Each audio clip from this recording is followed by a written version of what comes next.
Paul Mosley were found guilty of manslaughter after starting the blaze back in May last year. Here, and after electing separate police and crime commissioners to oversee the police forces across Beds, Herts and Bucks, they've now set their own agendas and they've finally published their plans which show what their priorities are. Here, there's a new health watchdog for Luton. Health Watch will listen to the views of local people and use them to influence policy. Now, after a bidding process, it was decided the Luton Irish Forum would take on the role. Nisal Mohammed is the Luton project manager. He's been outlining the aims of the organisation. It's really about giving local consumers an opportunity to actually interact and engage with an independent community organisation that is based in their setting, so actually based in the local community, actually created and organised by local people. People are angry that not enough is being done to clean the dog mess around Prince's Risborough. One resident was so angered by the problem around the town, they graffitied "Clean up your dog poo" on the pavement where Berryfield Road joins the avenue. The health and safety executives accused officials of using bogus safety laws in order to cover up bad customer service or to prevent them from being sued.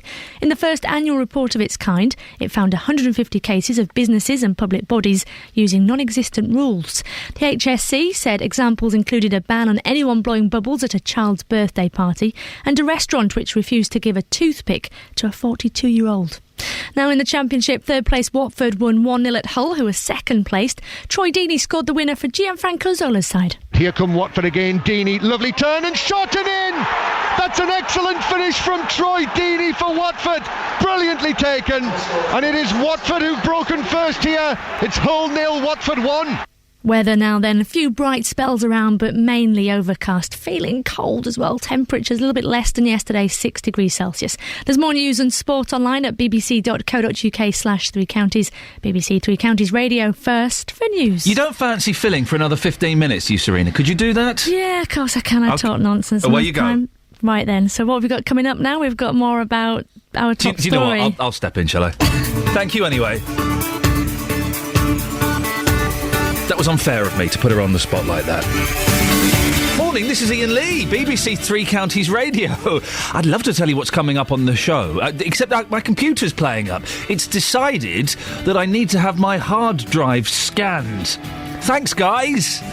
Well, up until about 2 minutes ago, it was stuck on 10%. We're up at 43% now, so fingers crossed, by the end of the show, I'll have a working computer. I do know that we're talking missed hospital appointments. They cost Beds, Bucks and Herts, NHS, £20 million. Have you missed a hospital appointment? We're also talking dog poo. I know, glamorous, isn't it? And have you seen the front page of the Sun newspaper? It's about a horrible, horrible story, but they've put a swear word on the front page. Now, I'm not particularly offended by language, but I've got two young lads. And while they're, the youngest is 3 and he read the word start the other day. It's a 5-letter word. He won't be able to read this word, but we all looked at the front page of The Sun and it's talking about a reprehensible character, but we thought, do we really want swear words on the front page of the newspapers? Is that appropriate? It's the B word. It's not one of the worst, but it's still quite strong. Does that offend you, or am I just being an old prude? 08459 455 555. You can go to the Facebook page as well. We're going to put the Sun front page with the word blurred out for those sensitive souls amongst you on the Facebook page, and you can have your say. Facebook.com/BBC 3CR. Give me a call, 08459 455 555. And if you know how to stop... Oh, hang on! 99% complete!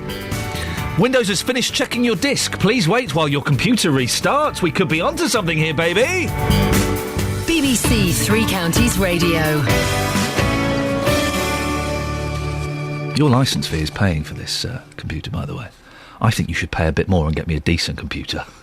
I think your licence fee should be... Well, if you paid, another 25 quid each a year, they could afford me a decent computer in the studio. Now, there may have been times in the past where you've forgotten to cancel a hospital appointment. Or maybe you couldn't make it but just because, something came up. There was something good on the telly or you had to go to the shops or something. Well, people who missed their appointments in the 3 counties last year have cost the NHS over £20 million. Almost 240,000 appointments were missed in just 1 year. 240,000. Just under £250,000.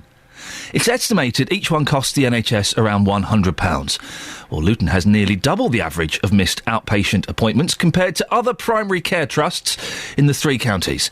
The figures have come from the Department of Health. Well, Jonathan Isaby is from the Taxpayers Alliance. Morning, Jonathan. Good morning, Iain. Jonathan, why do you think so many people continue to miss their appointments? Well, it's hard to say, isn't it? There's all kinds of reasons why people may be missing these appointments. I think if somebody is consistently and repeatedly missing appointments, I think there is arguably a case for making some kind of financial imposition on them because, clearly by missing an appointment, they are causing disruption and a waste of money, effectively, because, time is money for the people involved in the hospital. Jonathan, I need to put my cards on the table here because I don't want to get busted in some Daily Mail Ofcom sting. About 3 months ago, I missed a hospital appointment. It was booked by mistake without my knowledge. I got a letter saying you didn't turn up for your appointment. I was like, I didn't know there was an appointment. I would happily pay something towards missing that appointment. Do you not think that if you miss one appointment, you should contribute? I think it clearly depends what the reason is. You've got, potentially if you've got parents with a young child, if, children and babies, I know myself, I've got one, do not necessarily allow you to run your life to clockwork.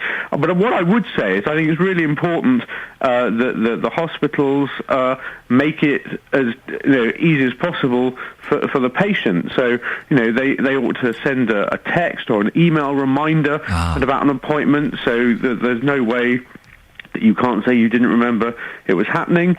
I also think it's incumbent upon the NHS to allow appointments to take place at times that are convenient for the patient. Far too often, both at GP surgeries in particular, hospitals too, you can't be ill at a weekend. Or you have to know you're going to be ill. You have to know you're going to be ill in 2 weeks' time as well. Exactly. I think there needs to be far more flexibility in terms of when you book the appointments in the first place. But I think if an email reminder is or a text reminder is sent to remind people it's happening, that will be helpful and would minimise the possibility for the appointment being missed in the first place. If I don't turn up for my dentist appointment, I still have to pay for it. The NHS could learn something from the private sector in that respect, couldn't it? Yeah, I think there are lots of things that the NHS could learn from the private sector. Absolutely. I'm saying I think it would be unfair to automatically find someone, regardless of the circumstances. If somebody's doing this on a regular or repeated basis, then absolutely, I think there's a case for giving them a fine or some kind of imposition because that really is unfair. But I think for a first offence, it is arguably would be a bit extreme. Jonathan, when was the last time you missed a doctor's or hospital appointment? We've all done it. I don't think I have, actually. Really?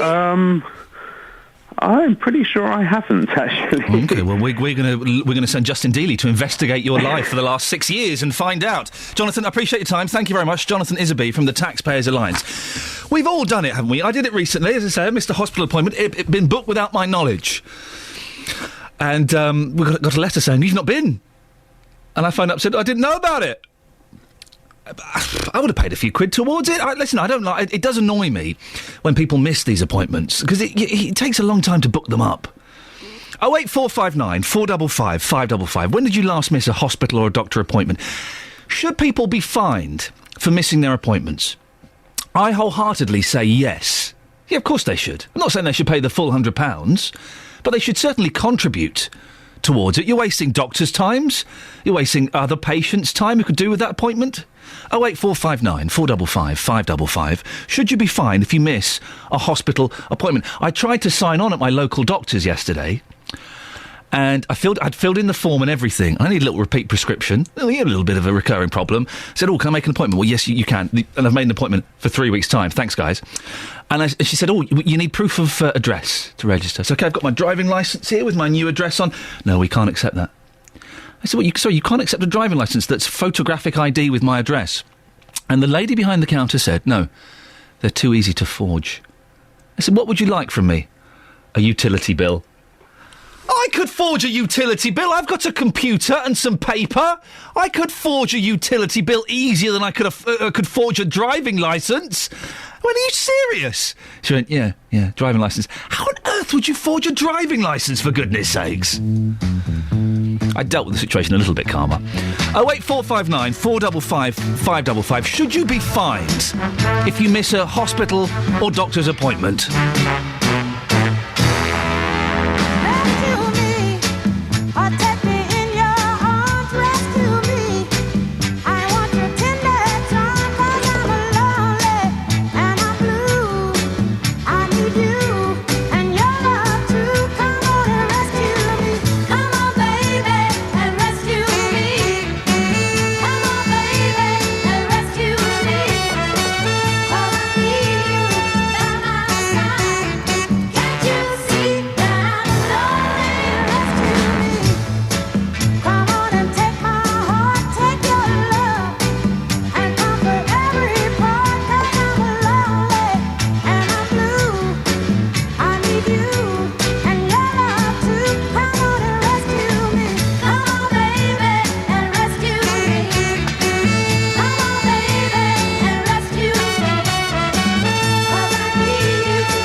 Song, that, isn't it? It's a bit dirty at the end. Take me, baby, love me, baby. Steady on, love. It's not even 6:15 yet. Now, the front pages of the newspapers are all about this horrible Mick Philpott gentleman. Horrible gentleman. Terrible things he's done. And there are two... the Daily Mail got me quite angry. And I thought we'd be ranting about this today. The Daily Mail front page, vile product of Welfare UK. The implication being that the welfare system is partly responsible for what Mick Philpott did. Nonsense, of course. The welfare system, nothing to do with it. But the front page of The Sun, I can't even read. I checked. I can't even read the front page of The Sun out to you. Some of you will go, it's just a word, for goodness sakes, get over it. But child-killing B stabbed me 27 times. B being, of course, the B word. And I'm not a prude. I use coarse language from time to time, maybe a little bit too much. But on the front page of Britain's biggest selling newspapers, if you're on a bus or on a train or on a tube, you'll probably see the Sun lying around. Your kids will probably see the Sun lying around. Are you offended by that, or am I being a little bit oversensitive? 08459 455 555. We'll put it up on Facebook and Twitter as well soon, so you can have a cheeky little look. Right, let's get the travel with Brooke Burfitt. Beds, Hearts and Bucks travel. BBC Three Counties Radio. Thank you very much and good morning. It's not looking too bad at all on the roads across our area. No reports of any problems on the motorways. But if you are heading further north on the A1 towards Peterborough, the A1 northbound is shut from junction 17 for Fletton Parkway to the A47 because of an overturned lorry, and traffic is queuing on the diversion. And also a note that the roadworks on the M25 are continuing between junction 23 at South Mims to 25 for Enfield in both directions. There are narrow lanes, a speed restriction of 50 as well, and that usually causes delays during rush hour. Brooke Burfitt, BBC Three Counties Radio. Thank you very much, Brooke.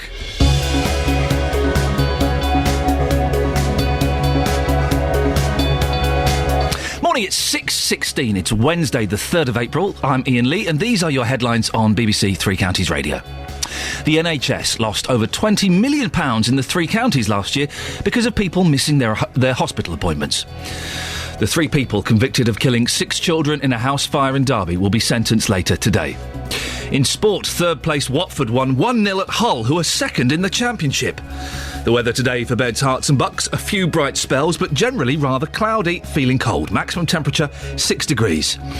If you want to give me a call, 08459 455 555. The front page of the Sun newspaper. Is it a step too far? BBC Three Counties Radio. If you want to have a look at a slightly censored version, facebook.com/BBC3CR. Am I being a little bit oversensitive? Am I being sensitive, or is that completely inappropriate? When you need local news. Car park charges at Luton Airport have increased today. The drop-off and pick-up zone is now £2 for a 15-minute wait, whereas before it was £1 for 10 minutes. When you need local travel. Anti-clockwise M25, 2 lanes closed and queuing. Public transport so far looking good. When you need local weather. BBC Three Counties Radio is here. Feeling really rather chilly as well. Air temperatures only up to 4 or 5 degrees Celsius later on in Aylesbury, in Luton and in Bedford. BBC Three Counties Radio and bbc.co.uk/Three Counties.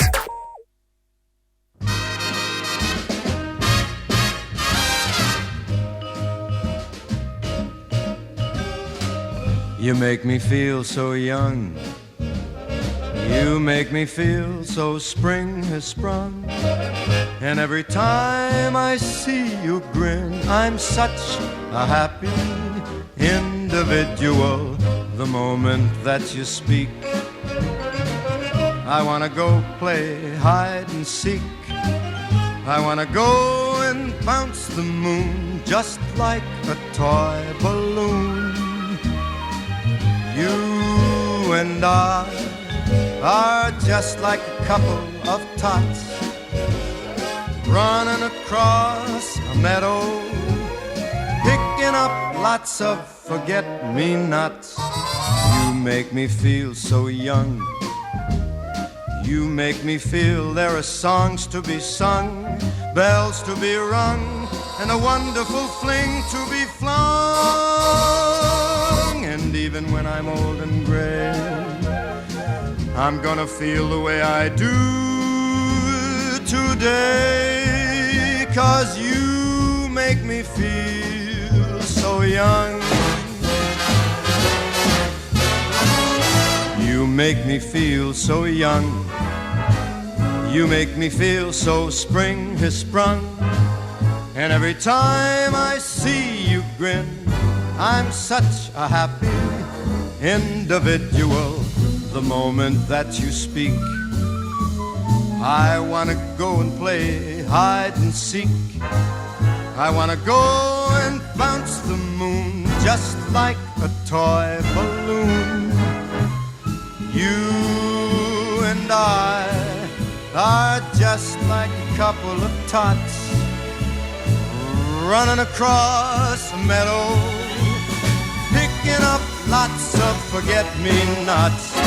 You make me feel so young. You make me feel there are songs to be sung, bells to be rung, wonderful fling to be flung. And even when I'm old and gray, I'm gonna feel the way I do today, 'cause you make me feel so young. You make me feel so young. You make me feel feel so young. Ooh, you make me feel so young. Frank, you make me feel a little bit randy. That's randy music, isn't it? That's kind of the music of tonight. We're really going to have a randy old time. Bit of more Frank Sinatra. We're going to have some Frank Sinatra on the station tomorrow. Paul's going to join me in the studio. Paul, before we get to what we're going to get to, listen. Hey. What's making that really loud noise in this studio? It's the computers. Don't there you go. That's fixed it. Now, in November, we elected, and you elected as well, police and crime commissioners to oversee the police forces in England. We've covered it here in some depth. One of their responsibilities is to set the agenda for their forces, and they've all had to publish plans which show what their priorities are.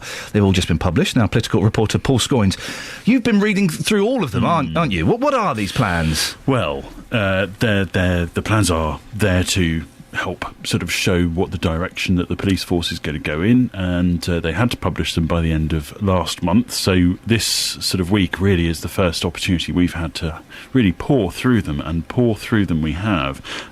Just to give you some element of how big they are. Bedfordshire's is 17 pages. Bedfordshire is Ollie Martin's, Ollie isn't it? Martin's, that's right. Thames Valley Police, which is Anthony Stansfeld, is 29 pages. I bet David Lloyd's goes on for ages. I bet it does. No disrespect. No, what I'm saying is he's very thorough. He's a very thorough gentleman. Well, that's reflected in the fact that it's 49 pages. Wow, it's a tome. And you've read all of this? Well, I've read some of it. Okay, well, let's go through them one at a time. Bedfordshire, Ollie Martins. Okay. What kind of things is he setting forward? What are his highlights? I mean, Ollie Martins has always been sort of quite strong, if you like, on the crime reduction. And that was his sort of pitch when he was running to be the PCC, said that I'm going to try and reduce crime, and I'm going to look to implement sort of strategies which will help to do that, and also to sort of help prevent it as well. He's particularly focusing, he says, on hate crime and domestic abuse. He says that he wants to target specifically antisocial behaviour, and through that drugs, gangs, organised crime. He said not just in the towns and, no cities in Bedfordshire, but the towns, but also in the rural areas. He points to particular examples of using CCTV and these so-called mosquitoes to disperse antisocial. What are mosquitoes? They're the very high-pitched sounds that they play outside of sort of shops to stop teenagers congregating. Only young people. I thought they got banned by the human rights laws. They're back. They're back. Okay. He certainly points to that in the report. He says also working with some community groups. He plans a major scheme, if you like, of preventing crime, a major part of that, reoffending especially. He says he wants to use more GPS tagging of criminals and people who have been convicted, and also even on minor offences. Says that's shown a marked reduction in reoffending in certain areas, and also says that he needs to increase the partnership working, i.e. with other authorities, because frankly if he doesn't, because Bedfordshire is running out of money, effectively. Right. Okay. Well, that last line's a little bit worrying, but that plan, the whole plan, that seems to make sense, doesn't it? It all seems quite straightforward and very positive. And well, I mean, they're all fairly sort of condensed, if you like. I mean, these are really these aren't great detailed things. They are, as a rule, pretty general. David Lloyd always has some kind of slightly crackpot ideas. He was the gentleman that wanted to charge prisoners for staying in cells, wasn't he? Yes. Well, what does he come up with this time? This is the offender pays agenda. Yeah. And that's still very much there at the heart of what he wants to do. It's the first real sort of segment of his report, charging for a night in the cells. He's also claiming the full costs against people who've injured the police as well, so any sort of time off that the police have to take, he wants that replaced, that money replaced. If you can't pay, then community payback is the way you'll pay it back. So you'll be doing the sort of jobs on the streets.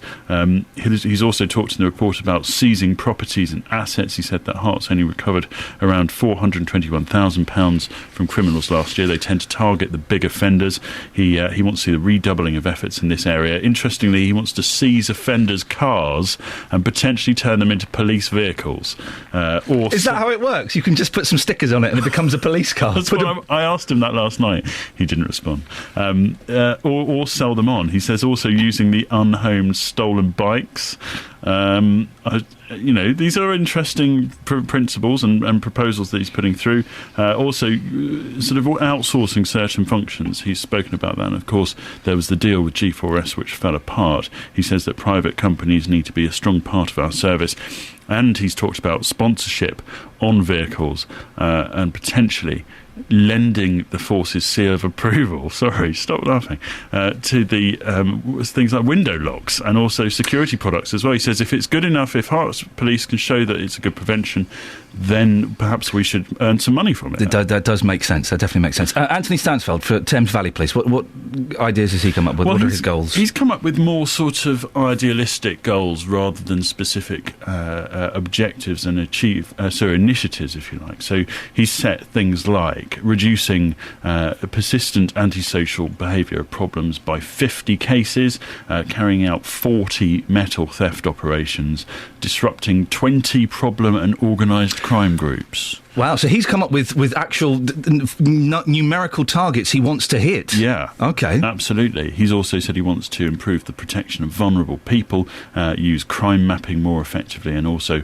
he's still got quite a lot in the plan which says to be consulted on. So it's still pretty rough around the edges, and I think that people who've looked at this report, who know more about these things than I do, and you will be speaking to one in about an hour's time, say that of the 3 reports that we've got from our area, this one certainly seems the sort of perhaps doesn't have as much meat on the bones, if you know. It doesn't have the real sort of what examples of what they're going to do to achieve it, rather than just a general sort of we want to do this. Very quickly, any recurring themes? Yeah, definitely violence against the person and sort of antisocial behaviour very much sort of come up in all of the 3 reports. There's definitely a significant focus on the victim as well. They always talk all through all of these crime plans about what the victim does and, how to best serve them. So that seems to be at the very heart of what the police and crime commissioners want to achieve, and that was the point of them in the first place. Paul Scoins, thank you very much indeed. 08459 455 555. Here's the Monkeys and I'm a Believer.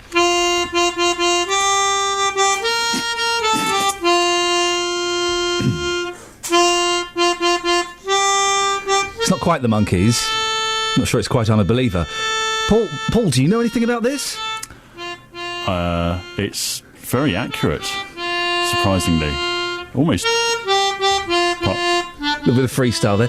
This is you, isn't it? This is me. What on earth are you doing? I got a melodica. I bought a melodica. I'm not really sure why. Hopefully it's an early midlife crisis. You spent quite a few quid on it on eBay as well. About £20. It's a little bit more than that. I broke it as well last night. Did you? Yeah, it's got a bit of a plug at the bottom which is supposed to sort of, I think it's a drain, and I blew it out. Why did you buy one? This is good. This is the end.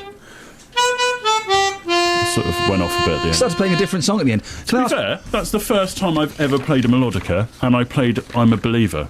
I did that for you, Ian. Paul Scoins, our political reporter and melodica correspondent. Thanks very much indeed.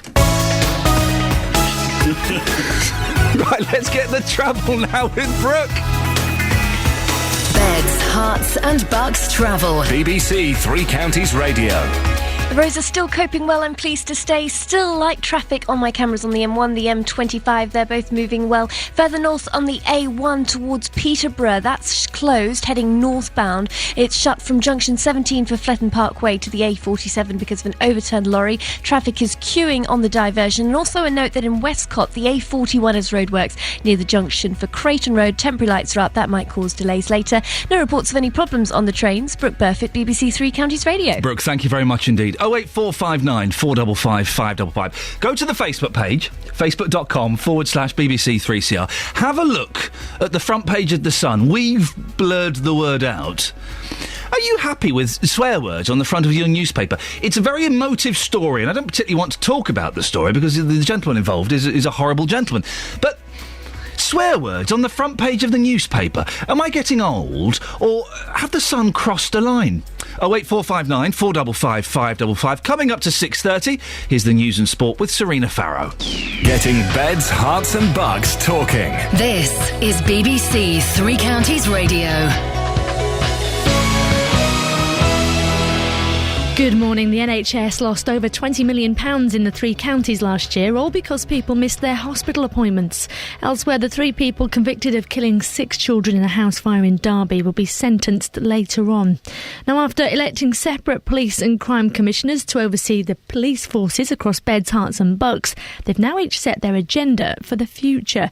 And there's a Health Watch dog in Luton called Health Watch, which has just been launched. Experts will listen to the views of local people and use them to influence policy. That's the news. Now let's turn to all the morning sport. Beds, Herts and Bucks Sport. BBC Three Counties Radio. Great news for Watford then in the Championship, who are now third place. They won 1-0 at Hull, who were second. Troy Deeney scored the winner for Gianfranco Zolla's team. The Italian says it was a big win as they look to secure automatic promotion. It was such an important thing to do then. You know, they're still in front, they still have the advantage, but we keep the pressure on them. That's the important bit. And as I said, 6 games, they are tough. They will be tough, but we're ready to fight for every single game. Elsewhere, David Beckham started for Paris Saint-Germain as they held Barcelona to a 2-2 draw in the first leg of their Champions League quarter-final. Beckham insists they're still in the tie. We have to be ready to play football because, they play football, beautifully. So, I think that we played really well tonight and we have to go there with the confidence to win the game.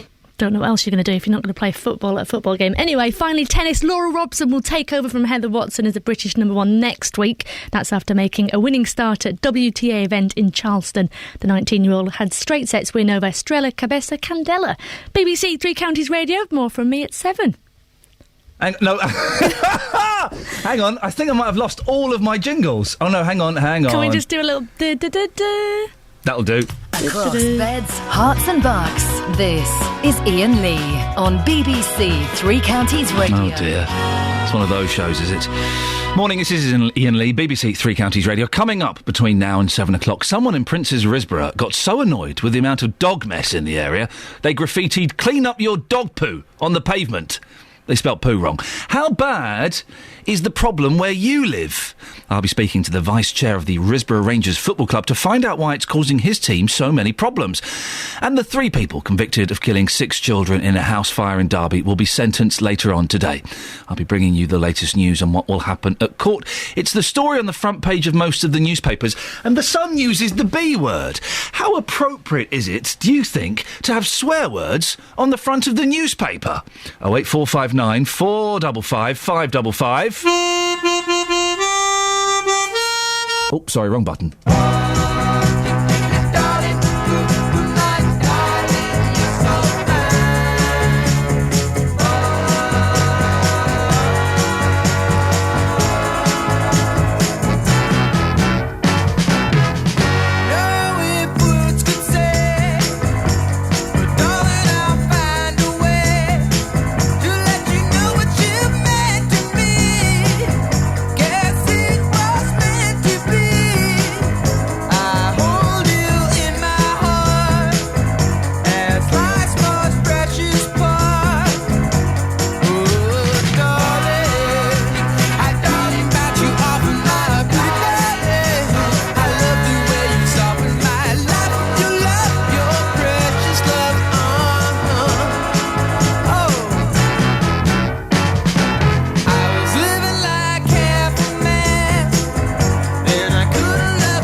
Iain Lee, BBC Three Counties Radio. That was the Beach Boys and Darlin'.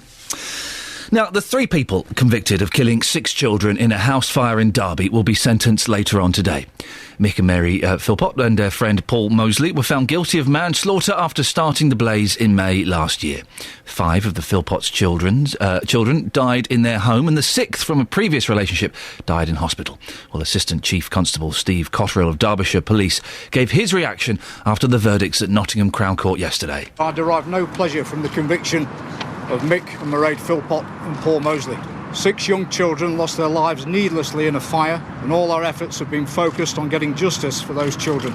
This has to be one of, if not the most upsetting case any of us has ever investigated. Well, Mick and Mairead Philpott and their friend Paul Mosley were found guilty of manslaughter after an 8-week trial.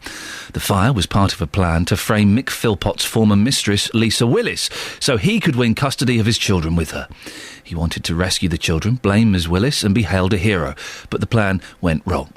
Professor David Cantor, an investigative psychologist at the University of Huddersfield, described Mick Philpott. He lived in a world where he could get away with anything. He had these 2 women, he'd been on television, he'd been involved, he was a bit of a sort of local celebrity almost, and he probably had a great confidence that he could get away with all sorts of things. Speaking outside Nottingham Crown Court yesterday, Mick Philpott's sister Dawn Bestwick said they can now move on and their 6 angels can rest in peace.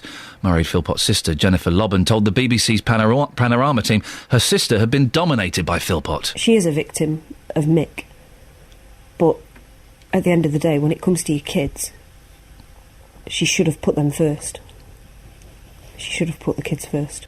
James Murray, a criminal solicitor, says the Philpotts and Mosley can expect lengthy sentences. The very fact of the aggravations in this case, the premeditation, the length of time that they planned this, and the apparent lack of remorse. I'm not talking about the TV remorse and the tears and such like. I'm talking about the remorse which meant that they took it right up to the door of the court, through the door, and had a complete trial in this case. That's going to weigh heavily to the judge. So there's going to be no credit in this case.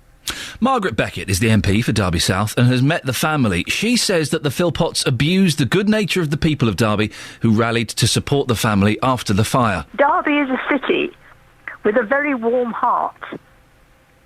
And when this happened, everybody, people were devastated. People rallied round. They tried to think, what could they do to help? There was a tremendous upsurge, a community sympathy and support and so on. And you sort of feel as if that's been thrown back in his face. Father Alan Burbridge is parish priest at the family's local Catholic church. He's visited Mick Philpott in prison. He hopes that the people of Derby will forgive them. I think the community will accept that they've done an incredibly stupid thing. They lost their children, and they are going to be suffering. But I think I go along with the phrase that all forgiveness is healing. They do need to find forgiveness. Whether the community can find it in their heart to forgive them, well, that's another matter. But many, of course, will still be very angry with them. Wow, sorry, was that gentleman asking the Derby to give them forgiveness? Wow. Well, Derby's Safeguarding Children Board is carrying out a serious case review into the deaths of the 6 Philpott children. It won't be completed before summer. It's the story that's in all the newspapers. It's on a lot of the front pages. Let's just quickly have a look, shall we? Where have we got here? The Guardian, evil, stupid and shameful. Reckless and stupid, killer whose family died in blaze. The Daily Express, 6 angels killed by evil parents. The Daily Mail's got a slightly inflammatory front page, vile product of Welfare UK, the implication being it's the welfare system's fault. But it's the Sun front page that really, we all looked at it this morning and went, sorry, and we read it to make sure it wasn't being used in its literal sense, and it wasn't. The Sun, child-killing B, stabbed me 27 times. A swear word on the front page, and quite a strong swear word as well on the front page. And I know I'm not in any way defending Mick Philpott. It's a horrendous crime, and he probably is this. But to have it on the front page of a newspaper. Justin, were you... am I becoming an old man? Were you shocked when you saw this word on the front page of The Sun? I was slightly shocked, I admit. I popped into a newsagent this morning. The Sun newspaper is still certainly selling. Lots of people with lots of views on this. Joining me live in our radio car here in Aylesbury is Frank. Frank, again, I can't read that, but the front page of The Sun this morning, that B word, is that a step too far? What do you think? I would have thought so, yeah. Would that put you off buying this newspaper? No, because it's my regular paper anyhow. So you'll still go and buy it despite that word being on the front? So, yeah. Yeah, but you think that word is quite offensive? Yeah, I do. Okay. Yeah. Thank you very much indeed. That's Frank. Now, I spoke to a man a few moments ago, Ian, inside the local newsagent here, who disagrees. Take a listen to this. Well, Kevin, you've actually popped in here this morning to buy the Sun newspaper. I can't say what that headline reads this morning, but is that a step too far? No, not really, for the crimes what's been done. I would go further than that, but it's not a suitable thing for putting on the bottom shelves of the paper in the newsagents. But in saying that, though, there could be a number of children on buses or trains this morning seeing that word. Surely that can't be right, can it? Every day in the playground at school, they hear it. So you can't say no more, can you? So it's certainly not going to put you off buying your paper. You've got the Sun in your hand. You're going to buy it as normal this morning. It's not offended you in the slightest? No. It takes a lot to offend me.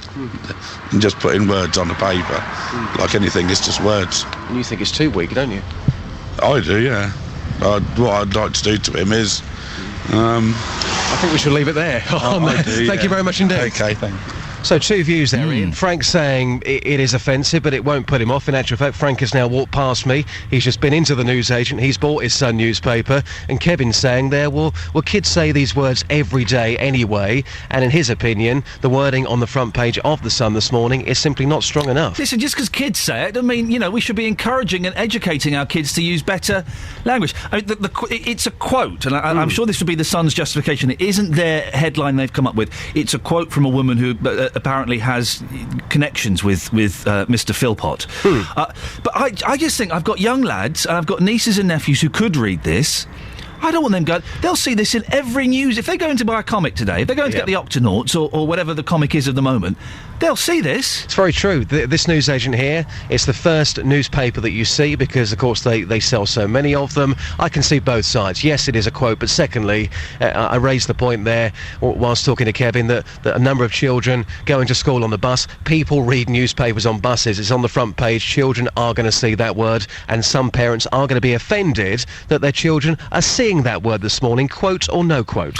Justin, whereabouts are you off to now? I'm off to Princess Risborough, the glamorous job this morning. You're going to be talking about it very soon. There is a massive dog poo problem there, and I'm off to investigate. Ouch. Thank you very much, Justin. To lead a better life, I need my love to be here,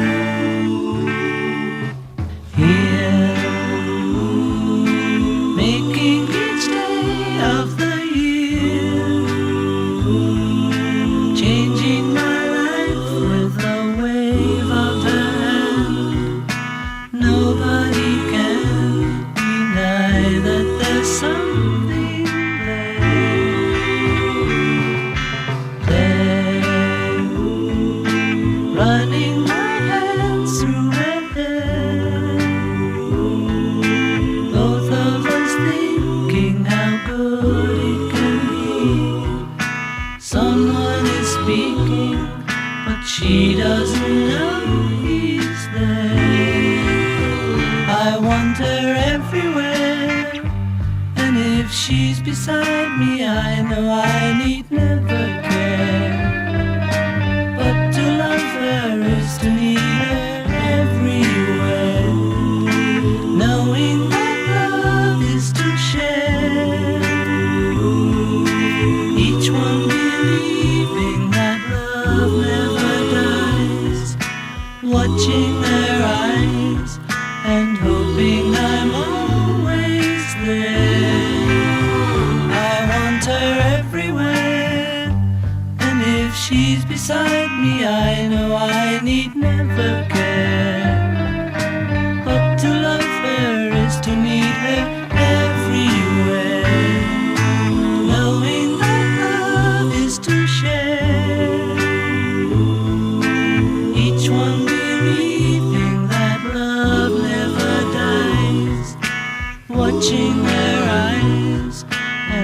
hoping I'm always there. We'll be there and everywhere, here, there, and everywhere. I tell you what, that's got to be one of the most perfect songs of all time, hasn't it? 6:45, here's the travel news. Brooke Burfitt. Beds, Hearts and Bucks travel. BBC Three Counties Radio. Still good on the roads this morning. The M25 and M40 are both flowing freely on my speed sensors. No reports of any problems on the major A routes. If you're heading out of Bedfordshire, though, on the A1 northbound towards Peterborough, the road is closed from junction 17 for Fletton Parkway to the A47 because of an overturned lorry. Traffic is queuing on the diversion, which will take you onto Fletton Parkway and then onto Nen Parkway. The train's all running a normal, good service, I'm pleased to say. Brooke Burfitt, BBC Three Counties Radio. Thank you very much, Brooke.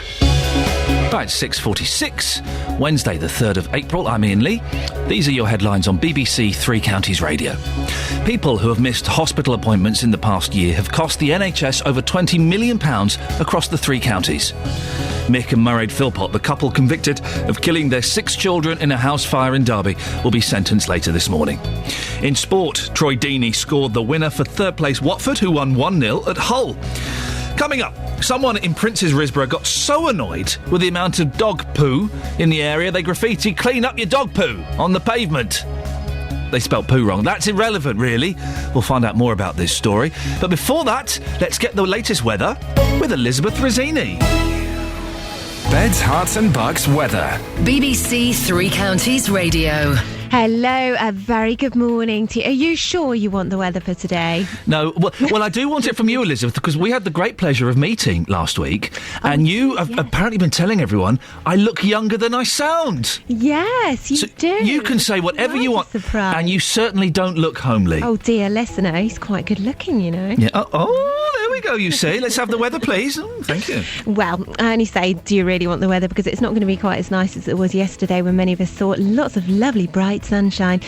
Now, a deceptively bright start to the day with some good spells of sunshine to start with, but then gradually from the east we're going to start to see some clouds spread through, and it's going to be really rather cloudy end of the morning and an afternoon as well. Feeling very raw with that northeasterly wind picking up once more.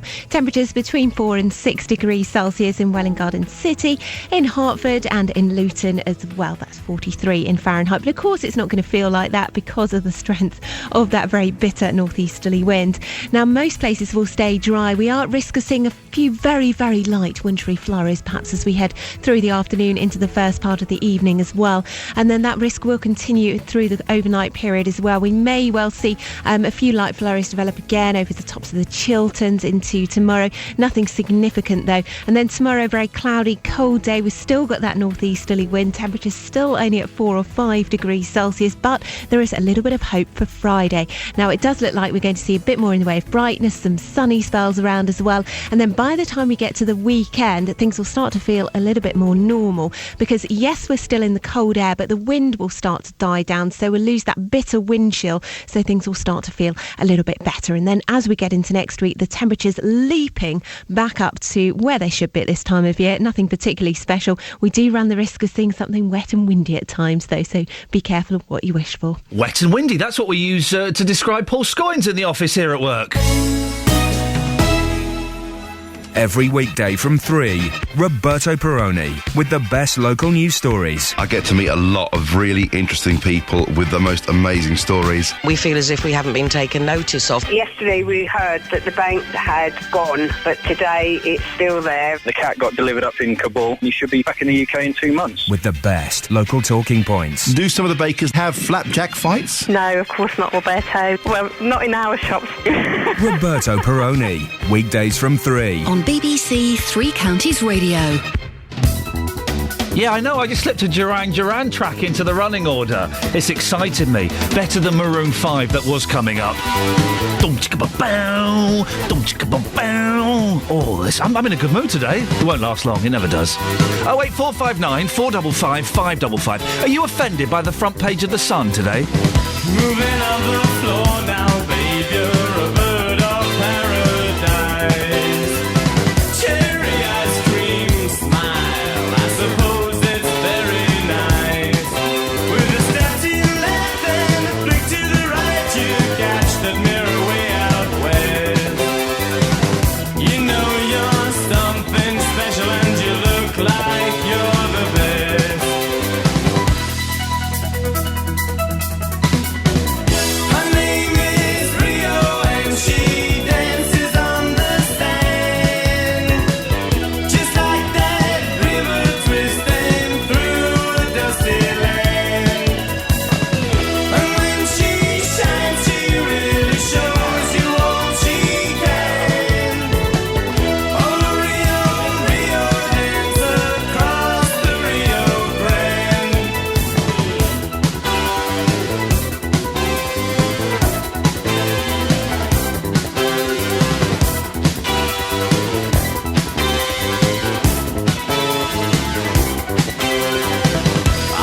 God, they're going crazy on the bass guitar there, aren't they?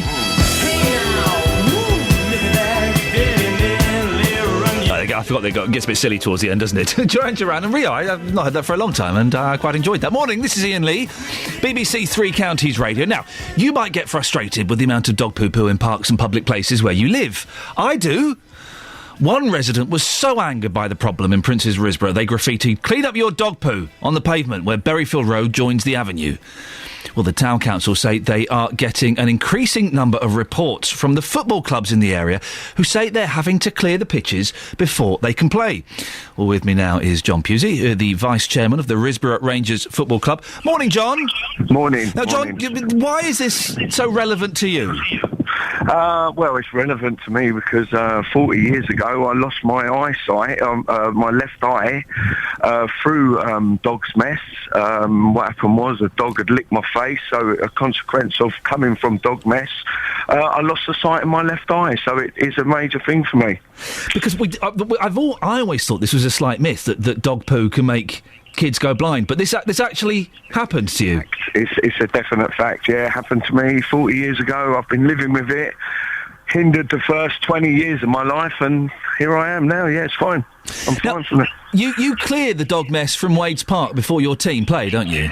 Yes, every week. Myself and my other coaches, we get down there at 8 a.m. We scan the whole area of the Wades Park, and we must collect between 5 and 15 poos every Saturday morning. I'm shocked by that amount. So it's a big problem then.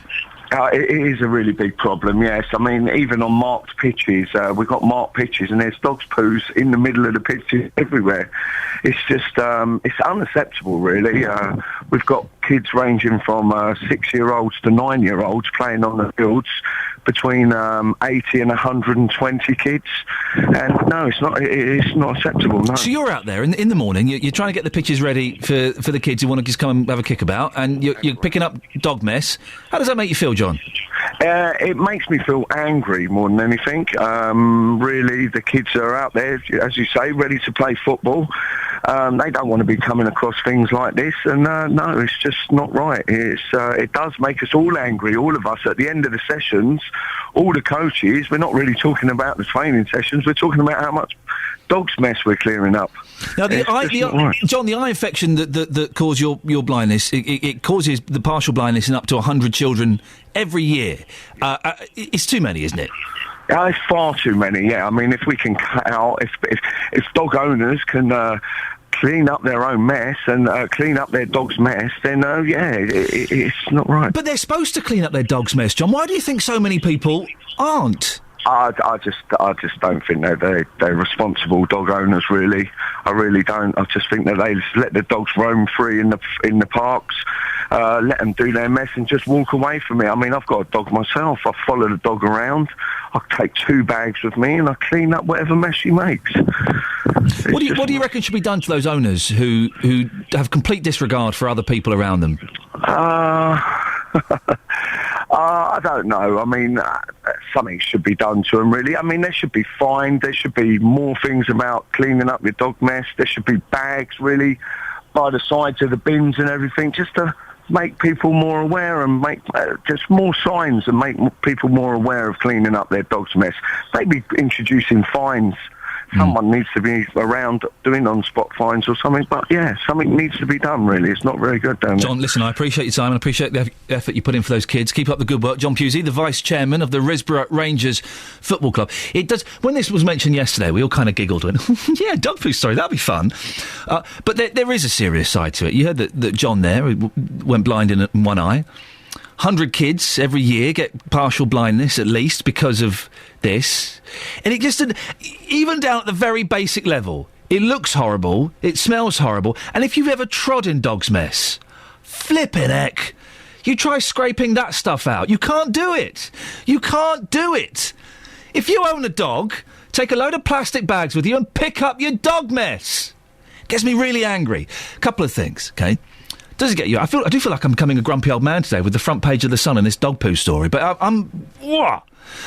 if you're a dog owner and you don't pick up your dog mess, could you give me a call and be honest with me? Why not? Why not? you lazy so-and-so. You're not fit to own a dog. If you can't take a few plastic bags out, bend over and pick up your dog poop, you're not fit to own a dog. 08459 455 555. I tell you what should happen to people like that, owners like that. Take the dogs off them. Take the dogs off them and give them to people who are responsible dog owners. If you can't pick up your dog mess, then you don't deserve to own a dog. 08459 455 555. If you live in Princess Risborough, look out for Justin Dealey. He's a tall, big, blonde man with a fake tan. He's on the way to the area to find out how big the problem is. So if it's been causing you problems, if you've seen people doing it, or dogs doing it, people see people doing it, that'd be even worse. If you've seen dogs doing it and their owners not clearing it up, or if you've been affected by this, go and grab Justin, go and say hello to him, and have your say. Or you can give me a call, 08459 455 555. Right, travel news now. Here's Brooke Burfett. Beds, Hearts and Bucks travel. BBC Three Counties Radio. Well, traffic is very quickly picked up across the area as we head into rush hour. And Bricket Wood, North Orbital Road, has the usual morning queues at the roundabout for the M25. Once on the M25 itself, there are patchy delays anti-clockwise, in particular around junction 20 for Kings Langley. Once past those queues, traffic is slow around junction 16 for the M40. And the A1 Watford Way into London, that's very busy on my cameras from Apex Corner to Mill Hill Circus. Now, in the opposite direction, on the A1 a lot further north, the A1 northbound towards Peterborough is closed from junction 17 for Fletton Parkway to the A47 because of an overturned lorry. Traffic is very slow on the diversion. That's the latest. Brooke Burford, BBC Three Counties Radio. Brooke, thank you very much indeed. 08459 455 555. More on the dog's mess. If you can't pick up your dog's mess, you should have your dog taken off you. Simple as. We'll also be talking more about how the NHS in Beds, Hearts and Bucks is losing £20 million a year due to missed appointments. But first, here's the news with Serena. Getting Beds, Hearts and Bucks talking. This is BBC Three Counties Radio.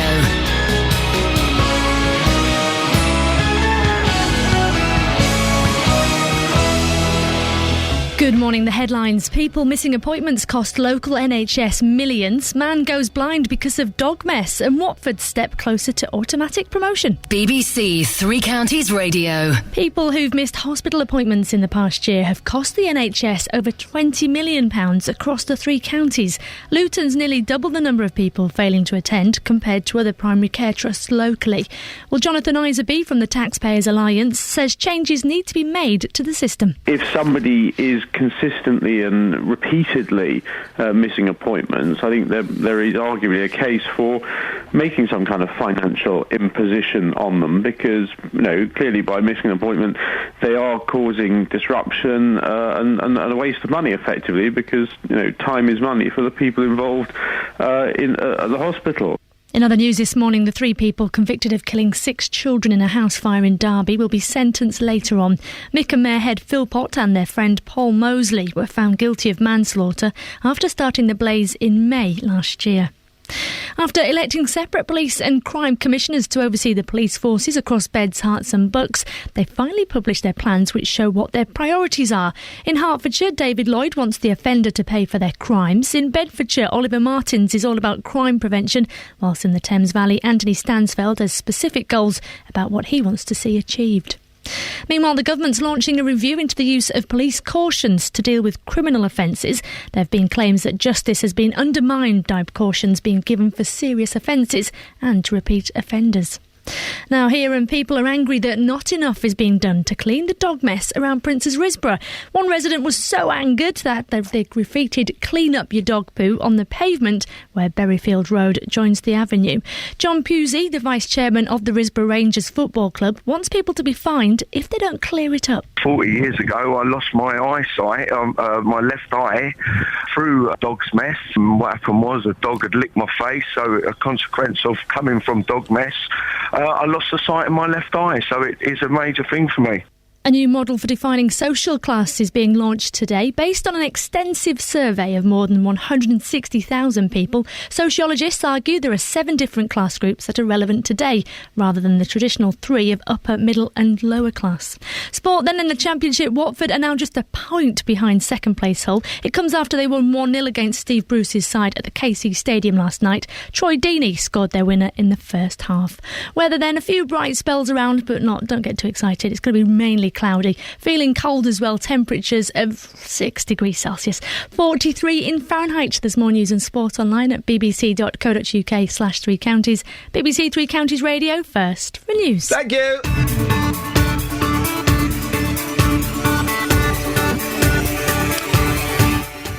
I do apologise, I'm giggling. There is we'll put this on our Facebook page and tweet this if we can. There's a survey on the BBC website. Work out what social group you fit into. I'm technical middle class. This is a small, distinctive and prosperous new class group. I mix socially with people similar to themselves that work in research, science and technical fields. Sorry if I ticked a wrong box. And I enjoy emerging culture, such as going to the gym and using social media. Can we tweet that link, please? I want to find out what my listeners are like. I don't want to be snobby. No, I do. I only want a certain class of people listening to this show. Facebook.com/BBC3CR, at BBC3CR on Twitter. We'll tweet this little class calculator and see what you are. Can we get Justin Dealey to do it as well, please? It may break the system. Right, good morning, this is Iain Lee, BBC 3 Counties Radio. Lots coming up between now and 8 o'clock, including, should you be fined if you miss a hospital appointment? Almost 240,000 appointments were missed in the 3 counties last year, and it's costing the NHS a fortune. Someone in Prince's Risborough got so annoyed with the amount of dog mess in the area, they graffitied, "Clean up your dog poo" on the pavement. How bad is the problem where you live? I say if you can't clean up your dog mess, then you should have the dog taken off you. And the 3 people convicted of killing 6 children in a house fire in Derby will be sentenced later on today. It's the story on the front page of most of the newspapers, although The Sun uses the B word. It's made me feel a little bit uncomfortable. How appropriate do you think it is to have swearing on the front page of The Sun? Facebook.com/BBC3CR. Or you can give me a phone call. All of the lines are free right now. 08459 455 555. BBC 3 Counties Radio. Here's something. Luton has nearly double the average of missed outpatient appointments compared to other health trusts in the 3 counties. The figures come from the Department of Health. So, do you think people should be fined if they miss appointments? Our reporter Justin Dealey has been out getting your reaction. Glynis, you have firm views on this. People should definitely be fined as far as you're concerned. Can you tell us why? That's wasting other people's time that have got to wait for an appointment that really need it. And if you don't turn up because you don't even phone or anything, then it's just wasting other people's time and they desperately need their appointments. Anybody who's not ill and they make no effort at all to phone the hospital, are those people just rude and arrogant? Yes, they are. They wouldn't like it done to themselves, so they shouldn't do it to anyone else. Does it make you feel quite angry? It does, yeah. Yeah, quite upsetting. Madam, again, you think people should be fined. Can you tell us why? I think it's unfair on other people that are always on time or early for their appointments, and they're taking up valuable time that other people need, especially if they're an emergency or, they're very ill or they, seriously need the appointment, then they're wasting it. People think they're going to have to actually pay, then that would change things dramatically, I think. Hit them in the pocket, and then it will make a difference. Definitely. Russell, what's your views then, sir? Well, if the people don't turn up and they've got a legitimate reason, then I think the fine might be a little bit harsh. But if there is not a good reason, then it is a waste of everybody else's time that might really need an appointment, who's waiting desperately for one. Well, madam, you just come out of the hospital from your appointment. You made it on time. Those that don't turn up and give no notice at all, should they be fined? Yes, definitely. Well, it's very irresponsible anyway. And most of the time you know that you're not going to be able to make it for some reason, even if it's last minute, if you're really sick or something. But people are just careless. Sometimes they forget, and they should be fined, yeah. I mean, is this a UK thing right now? Have we almost lost our manners in this country? Yes, I think we have. if you have an appointment with anybody, it's usually good manners to cancel it, but everyone seems to take the national health for granted. They don't matter. It doesn't matter. You know, they'll see me next time, and it's irresponsible and bad-mannered. I think they should, yes, definitely. And tell us why. Like at my dentist, you have to give 48 hours notice to cancel, otherwise you're going to have to pay. You know, but I think 48 hours is a bit too, you know, because anything could happen in 48 hours, but... Yeah, but most places are, you know, we have to pay for our dental thing if we miss it, so, yeah. Appointment. The reason we're talking about this is because the people who missed their appointments in the 3 counties last year have cost the NHS in Beds, Herts and Bucks over £20 million. Almost 240,000 appointments were missed in just 1 year, and it's estimated each appointment costs the NHS around £100. And as I said before, Luton is nearly double the average of missed outpatient appointments compared to other health trusts in the 3 counties. Well, Peter Gibson is from the Lister Hospital in Hertfordshire. Morning, Peter. Morning. Why do you think so many patients fail to cancel if they can't make it? That's a really interesting question, but before I answer, I just want to say one thing. We're talking about 95% roughly of patients making their appointments. You don't want to vilify everybody, but the small percentage that do cause a lot of problems. Well, it costs a lot of money, doesn't it? £20 million in Beds, Herts and Bucks. And I think one of the things that we've been trying to do is to reduce those numbers by actually introducing reminder systems, making sure it's as easy as possible for people to change or cancel their appointments.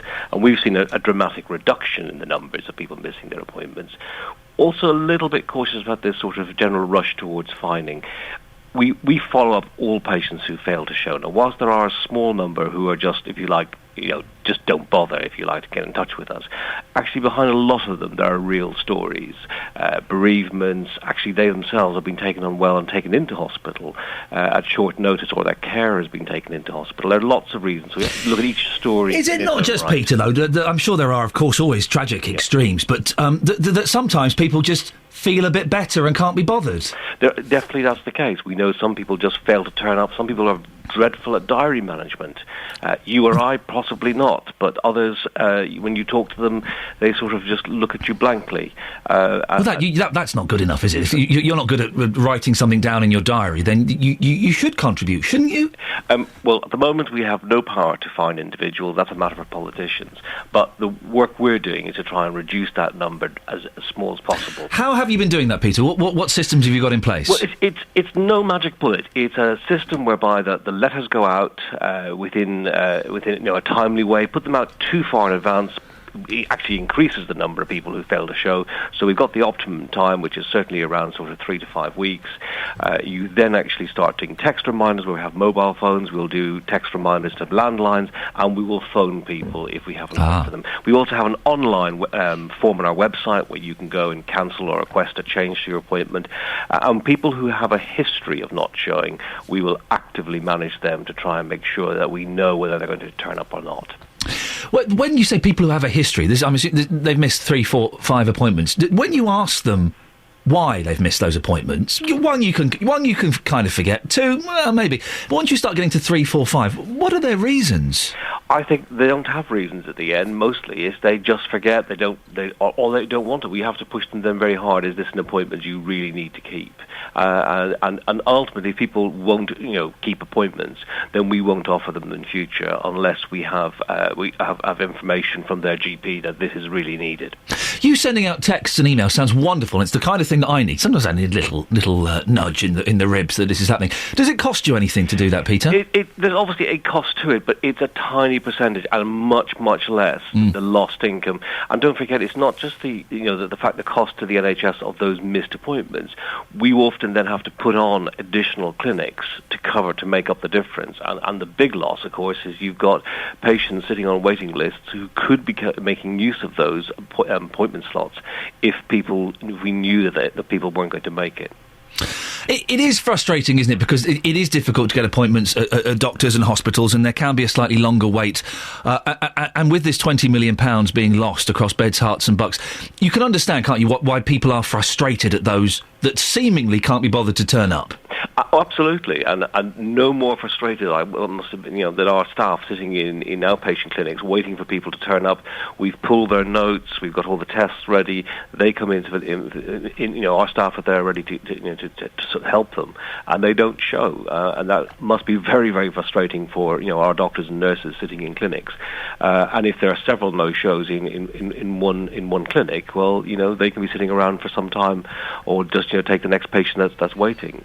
But it has been a fact of life in the NHS. Not saying you should accept that, but I think also we need to do our part to make sure that we're reducing the numbers. And we've shown over the last sort of 18 months or so, it is possible to make big inroads into it. Peter, thank you very much indeed. Peter Gibson from the Lister Hospital in Hertfordshire. Well, they are striving to cut down the number of missed appointments, and it sounds that they're working. Simple things. When I've got an appointment with my hairdresser, I get a text the day before saying, "Don't forget, you're seeing Joe tomorrow at 2:00.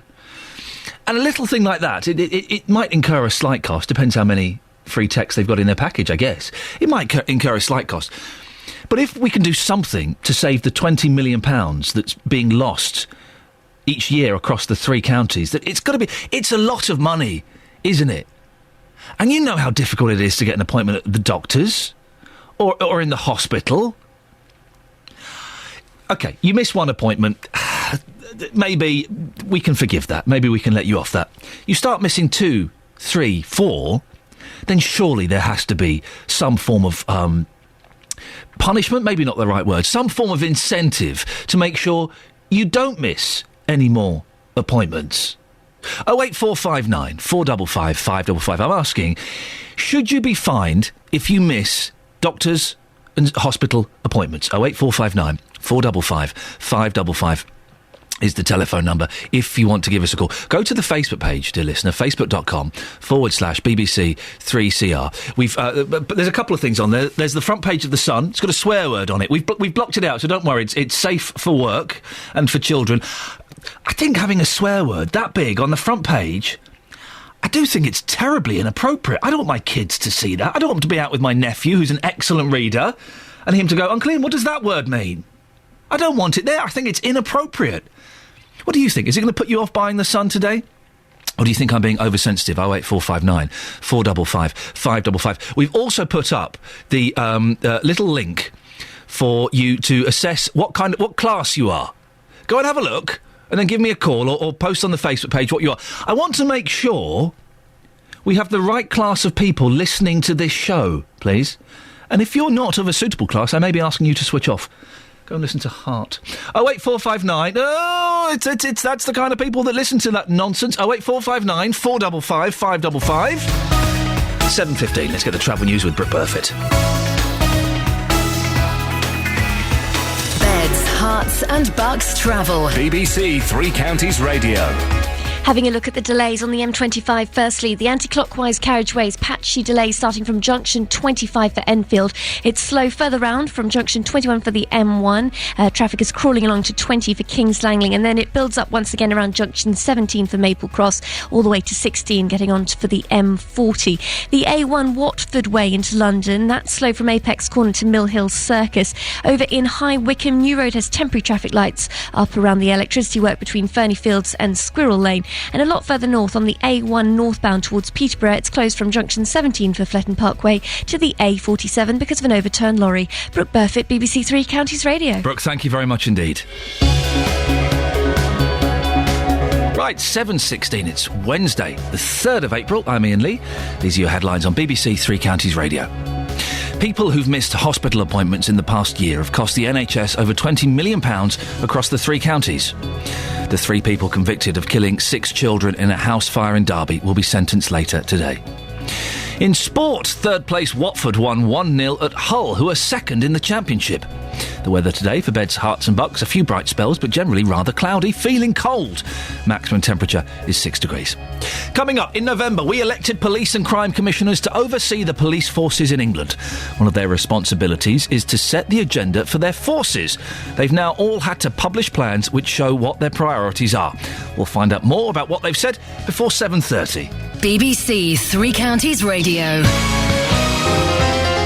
tackling your consumer problems. On BBC Three Counties Radio. My son took it back to the garage. The mechanic says, yeah, I know what it is. So they took it in, done what they had to do, and the car was still the same, still doing the same thing. The JVS Show. Fighting for your rights. The long and short of it is, he agreed that he would replace the car. If you have a consumer problem, we can do the same for you. I'd like to thank you and your team for everything you've done. We wouldn't have got where we got without you. It's a pleasure. I'm going to call that a result. Any other problems, you know where I am, Stuart. The JVS Show. Fighting for your rights. Weekday mornings from 9 on BBC Three Counties Radio. If you miss a doctor or hospital appointment, you should be fined. That's one of the theories out there. 08459 455 555. Joe, what do you reckon? Do you agree with that? Totally and utterly, yep, I agree with that, mate. And because I am a regular visitor to the Lister, through a lost kidney, we'll put it down to that. How can you lose a kidney? Where have you looked under the sofa? I'm joking, Joe. I'm joking. I know your story, innit? Yes, but so you go to the hospital quite a lot. Yes. Do you every 6 months. ever miss an appointment? No, absolutely not. And it's totally irresponsible. Whether it's having a kidney checkup or whether it's just having your ears looked at or anything like that. Because they say 20 million quid, Ian, that's a hell of a lot of money, mate. I know. That's a hell of a lot of money. I had to just under 240,000 at missed appointments last year in Beds, Herts and Bucks alone. It's not across the whole country. That's just in the 3 counties. And 20 million quid, that is an incredible amount of money. And any listeners listening today will know that £20 million, they're using a lot of the list has been rebuilt. Okay, and I say it costs millions. You just think how much you can do with that £20 million. I think as well, but I think the attitude of people, Ian, is very lazy, very irresponsible. And do you know what? People have to pay for medical treatment in other countries, so we need to sort of buck our ideas up and say, come on, let's...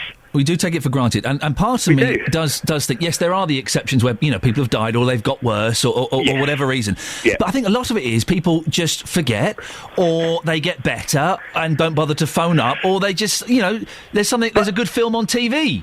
Yes, but I get sent a text message from the Lister. Yeah. What Peter Gibson was talking about. And do you know what? It's such a good idea because you then reply yes or reply no. Obviously, they can only send out so many text messages. So I always reply back, yes, I will be there. And I just think with the technology we've got nowadays, you know, it's information overload, there's no reason to miss anything ever. And if I was Peter Gibson, I'd be going one step further. I hope you're still listening. I would actually go one step further and actually... because everyone's got a calendar on their phone or something like that. Yep. So when you accept an appointment, it should then put it onto your sort of Outlook account on your phone and sync it and say, guess what? And give you a reminder. Say, don't forget. Guess what? You're going to the hospital. Joe, your kidney's taken out. Joe, listen, while I've got you on the line very quickly, the front page of all the news, most of the newspapers do this horrible story about Mick Philpott and who's been found guilty of manslaughter of his 6 kiddies. The front page of the Sun. Have you seen it? I don't read. I don't trust or read anything. But if you walk into any newsagents today, you're going to see the Sun, child killing B stabbed me 27 times. What's your view on that? I find it quite offensive. I don't know, one of your callers earlier said it's just a word, but again, I've got 2 young kids. Yeah. I don't want them seeing that, and it just shows that how sort of tacky certain newspapers have become. I mean, I'm not a snob, but at the same time, I don't want to be reading that because then once it's happened a couple of times as you know, once you know it's okay. Well, we've printed it before, so now we can print something even worse. It leads the way then for just to go crashing on and become more of a regular thing. I just think it's a bit distasteful. That's all. Joe from Letchworth, thank you very much indeed. If you want to have a look at this front page, we've I was going to say bleeped it. We haven't bleeped it. We've blanked out the word. Facebook.com/BBC 3CR. If you want to see it uncensored, go into any newsagents in the country. Nick has texted in, I'm always offended by the Sun and the Star and the other red tops. They print nothing worth reading. The only bit of them you can believe is the date on the front page. That vile Philpott was just a total lowlife and a waste of space. The fact that he'd been on that trashy Jeremy Kyle show bragging about his lifestyle says it all. Bang him up with the worst of the worst and throw the key away, says Nick. He's also been on that the Jonathan Vernon-Smith show, I believe, as well. He's also popped up on there. 08459 455 555. Have your say on that. Also, if you can't get access to a computer and you want to do the class test live on the air, do give us a call, and I will tell you live, to all the listeners of the three counties, what class you are. There's a great test on the BBC website at the moment. Give us a call and we'll do it with you. 08459 455 555. Excuse me. Now, in November, we elected police and crime commissioners to oversee the police forces in England. We covered it here in quite some depth, you may remember. Well, one of their responsibilities is to set the agenda for their forces, and they've all had to publish plans which show what their priorities are. Well, Bernard Ricks from Bedfordshire is an advisor to the police and has written several reports for the Home Office on policing. He joins me now. Morning, Bernard. Morning, Ian. Bernard, you've had a look at these plans for us. Can we go through them area by area? Bedfordshire's PCC has a strong focus on crime prevention. Yes, he's got three things: protecting the public, partnership working, and preventing crime. And Ollie Martins is the PCC for Bedfordshire. He's been in the press recently about some GPS tagging initiatives he wants to take, and so very much preventing crime is his theme. At Hertfordshire's PCC, David Lloyd, well, he always surprises me with some of his slightly left-of-centre ideas, including using criminals' cars for police purposes. Well, his plan of the three is the one that comes up with the most novel ideas. He's certainly looking to improve the lot of victims. He wants, for example, victims to have a named contact person, so that you actually know, if you're a victim, who you speak to in the police much more clearly. Some of his ideas, you could argue, are, as I think you might have mentioned earlier, just somewhat bizarre. But what he's looking to do, I think, is to really make some difference. And some of the initiatives that he's got, particularly on the offender pays initiative theme that he's got, certainly are looking to make quite some considerable change, but probably would need some legislative change to get them moving forward. The thing that comes across in all of these reports, and it's more obvious in Ollie Martin's The Bedfordshire report, is where he flags up how important partnership working is. Basically, what they're saying is, we ain't got much money. Cuts are being made everywhere. The whole austerity package, 20% cuts to force budgets. Is that kind of a prevailing theme in these reports? Well, they don't really take as much account of it as I thought they might, and that actually applies beyond Bedfordshire, Hertfordshire, Buckinghamshire. Every single police force is under financial pressures at the moment, and actually, my own force, Bedfordshire, more than most. And I don't really see in Bedfordshire and Thames Valley these sorts of thinking about how they're going to tackle these continuing financial pressures. More so in Hertfordshire, there are some thoughts on the business sense side and talking about efficiencies. But certainly in Bedfordshire, that's a real challenge, and it will actually be compounded by Ollie Martins now having to find a new chief constable. Do you worry then, Bernard, that perhaps they're slightly ignoring the problem of the cuts that have to be made? I don't think it's that they're ignoring them. I know that there is work going on behind the scenes, and so there should be. But in something like this, the policing plans, my belief is that they should recognise that there are particular financial pressures. The approach in some of them, and this certainly applies to Bedfordshire, is that actually this is central government's fault and that we shouldn't be getting these cuts, and therefore we're going to push back against those cuts. Well, that's only going to go so far, I think. They need to have plans as to how they're going to address those cuts within the police and crime plans themselves. Ollie Martins, Bedfordshire, antisocial behaviour to be tackled, including the use of mosquito technology. Now, this is that high-pitched whine that only people of a certain age can hear. I thought that had been outlawed. Well, he mentions it very briefly as an example that of something that had worked well. It's not been outlawed. There are a number of local councils that don't allow the use of these mosquito sounds within their particular areas. There is some controversy about this, but they are perfectly legal to use and to sell. And as far as I'm aware, they aren't barred by the local authorities in Bedfordshire, nor indeed in Hertfordshire and Buckinghamshire. He also talks about the GPS tagging of criminals, even the people who've been convicted of possibly minor crimes. Is that something you'd like to see? Well, there's been some research on this, and it certainly, perhaps understandably, deters those who have been convicted and are out from committing further crimes. So I think the number fell very significantly indeed, and so I absolutely understand why he's keen to pursue this. There are some difficulties with the national contracts on tags, and so what Ollie Martins has been doing, and I think this is actually absolutely a reason why PCCs have been brought in. What Ollie Martins is doing is challenging the Home Office on these contracts, and I wish him well in that. Anthony Stansfeld, Thames Valley Police Crime Commissioner. What do you think of his report? Is it much cop? It's glossy. It's unlike. Is that the best you can say? It's glossy. Well, I have to say that it reads rather like a police authority report might have read 2 or 3 years ago. And it doesn't really say a lot, does it? It talks about a number of priorities: improving crime detection, rehabilitating prolific and persistent offenders, the sorts of things that you would in very broad terms expect to see in any plan. The difficulty I have with it is that it doesn't get down to any degree of detail as to the initiatives that are going to be taken forward. So Ollie Martins very much talks about things like GPS tagging, so specific areas. David Lloyd in Hertfordshire, many specific areas. Indeed, you could argue that because he's pursued so many, that he has a hostage to fortune in pursuing those and delivering on all of them. With Thames Valley, I suppose you could argue that it's doomed to succeed, quite simply because it's difficult to see where the detail is. I've not read them all in great detail. I've got brief notes in front of me. Mr. Martins and Mr. Lloyd both come up with specific projects they want to pursue and specific things they want to try.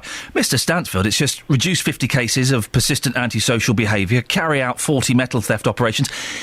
It's all just a bit. It's all achievable, but it all just seems a little bit vague, doesn't it? The test is going to be what happens with that report over the next few months. There's a number of areas where it says measures to be determined with local partners. Now, I can understand that PCCs, they've only been in office some very few months, since November. Some of them may have found that they've not had time in that short time to put together the plan that they wanted. And if in Thames Valley, Anthony Stansfeld has found that he hasn't had the time to engage with partners as he would like, then there is an opportunity for him to do that over the next few months. But the real challenge for each and every one of them is going to be that there are going to be PCC elections in about 3 years' time.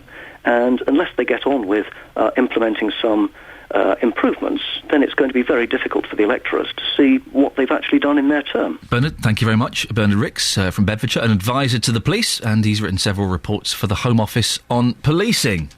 Right. Let's get the travel news now with Brooke Burford.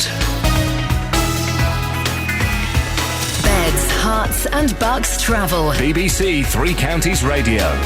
The congestion on the M25 anti-clockwise has got worse, I'm afraid. There are patchy delays starting from junction 26 now at Waltham Abbey to 25 for Enfield. Once past that, 21 for the M1 to junction 20 for Kings Langley. That's slow. And it builds up once again around junction 17 for Maple Cross to 16 getting on for the M40. Now, I'm also looking at the A1 this morning. The A1 Watford way into London, that's slow from Apex Corner to Mill Hill Circus. The A1 Great North Road heading south, that's queuing at the Black Cat roundabout and going even further north at Peterborough. There are long delays on the A1 northbound carriageway. The road is shut from junction 17 for Fletton Parkway to the A47. As for recovery work to an overturned lorry, and there's queues getting onto the diversion. Brooke Burford, BBC Three Counties Radio. Brooke, have you done this class calculator on the BBC website? I just have, yes, I have. I overheard and I couldn't help myself. I've come up as technical middle class, and I feel a little bit cheated. I don't know really? I don't know anybody who works in research, science, and technical fields. Yet it says I does, and what have you come up with? Well, who are you? Apparently, I'm an emergent service worker. Oh, dearie me! You're right down the bottom. I know. It felt pretty bad, to be honest. I think I need to have a cup of hot chocolate to make me feel better. Brooke, is there anyone there decent that can do the travel for the rest of the show? Ian, I'm just meaning class. I don't, have I crossed a line? Thanks very much. Oh, gosh, she's crying. No, quick, so, Ollie, speak to her, please, for goodness sakes, before she files another complaint against me. Brooke, thank you very much indeed. We'll speak to you later on, right? 7:31, here's the news and sport with Serena. Getting beds, hearts and bugs talking. This is BBC Three Counties Radio. Good morning. Health experts want people who miss hospital appointments to be fined. The problem, which is getting worse, cost the NHS over £20 million across the 3 counties last year. The 3 people convicted of killing 6 children in a house fire in Derby will be sentenced later on today. The government, meanwhile, is launching a review into the use of police cautions in order to deal with criminal offences.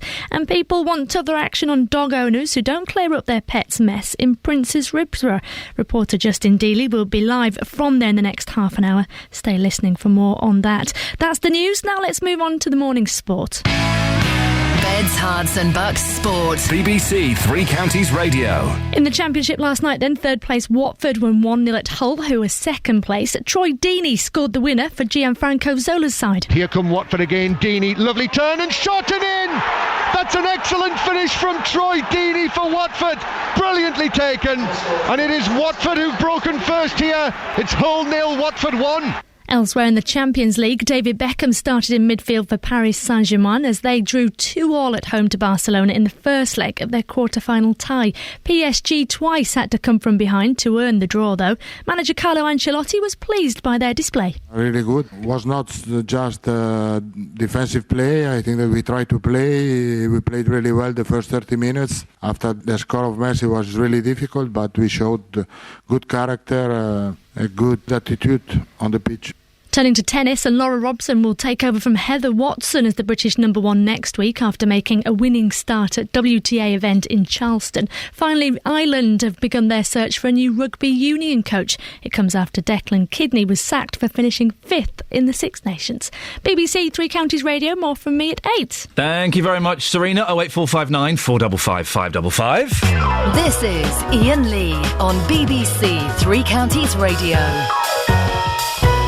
Coming up before 8, someone in Prince's Risborough got so annoyed with the amount of dog mess in the area, they graffiti, "Clean up your dog poo," on the pavement. Well, Justin Dealey spent the morning in Prince's Risborough to find out how bad the problem is. 08459 455 555. Now, the 3 people convicted of killing 6 children in a house fire in Derby will be sentenced later today. Mick and Mairead Philpott and their friend Paul Mosley were found guilty of manslaughter after starting the blaze in May last year. 5 of the Philpotts' children died in their home and the 6th from a previous relationship died in hospital. Well, our reporter Simon Thompson can tell us more. Good morning, Simon.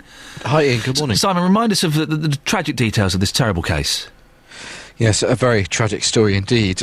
The jury at Nottingham Crown Court ending the 8-week trial yesterday with guilty unanimous verdicts against Paul Mosley, the friend of Mick Philpott, against Mick Philpott as well, and a majority verdict against Mairead Philpott. The 5 children all died in a house fire on the 11th of May 2012. Mairead, her son from a previous relationship, 13-year-old Dwayne, died later in hospital. And during the course of the 8-week trial, Mick Philpott led a very unconventional lifestyle, both at the house in Derby and elsewhere, sharing the house with his wife and mistress.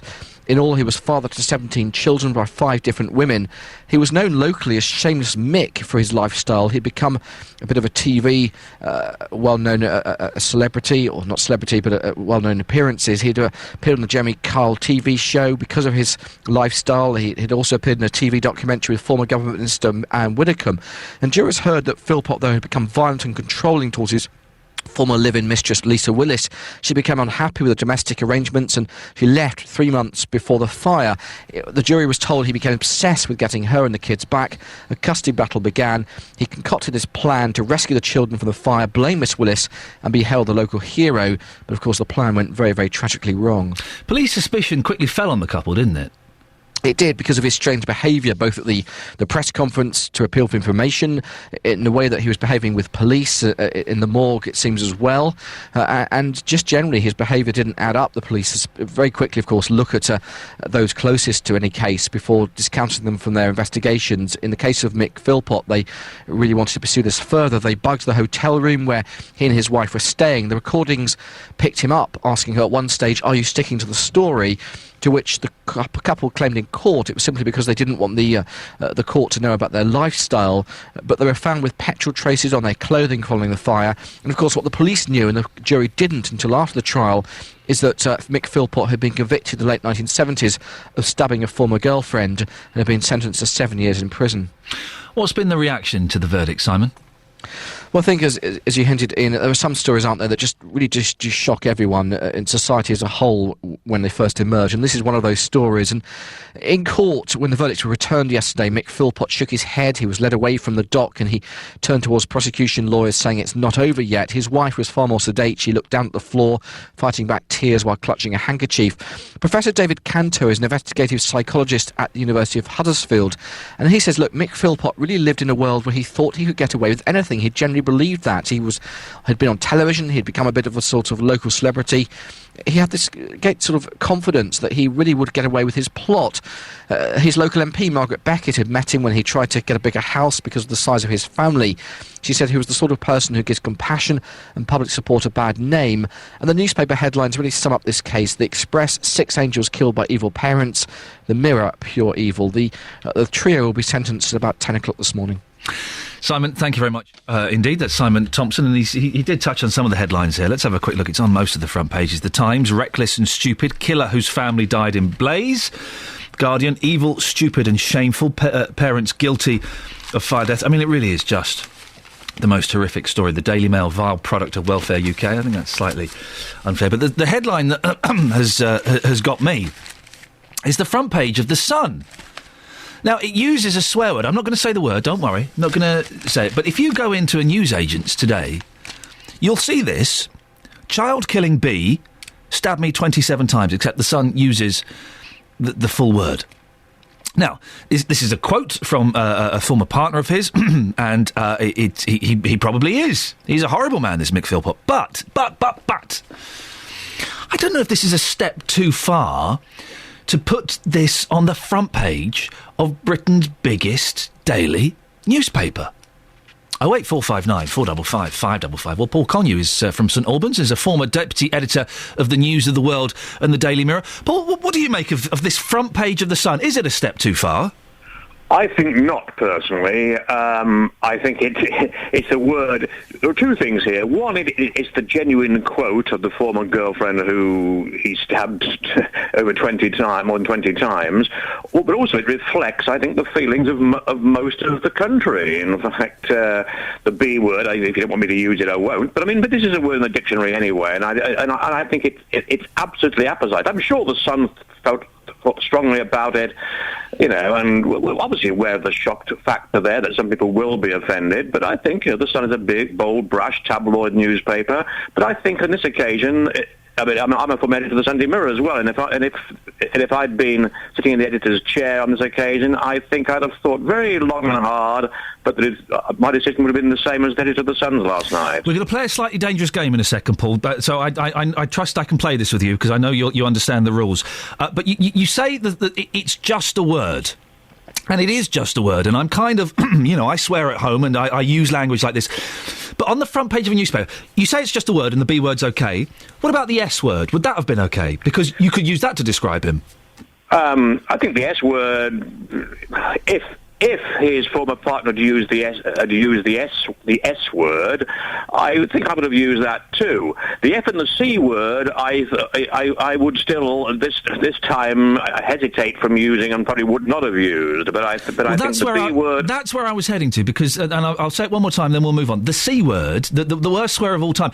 That's just a word as well. Do you see what I mean? We've got this kind of self-imposed rules of what words would be okay and what wouldn't. Yes, but if you're talking about children, for example, that if taking history lessons, you may well learn about the offspring of certain members, certain historical kings in this country, and apply the B word in its literal sense there. So I think there is a difference between the B word and the F word and the C word. But the B word, and this is a fascinating discussion, and I do find these kind of talks wonderful to have. The B word isn't being used in its literal, true sense here, is it? It's not saying he's illegitimate. It's saying he's a nasty piece of work, which of course he is. But I do think, even if you go to the average school playground, even in this day and age, even at primary school, regrettably, but certainly at secondary school, then I think you'd hear this word used. So I don't think the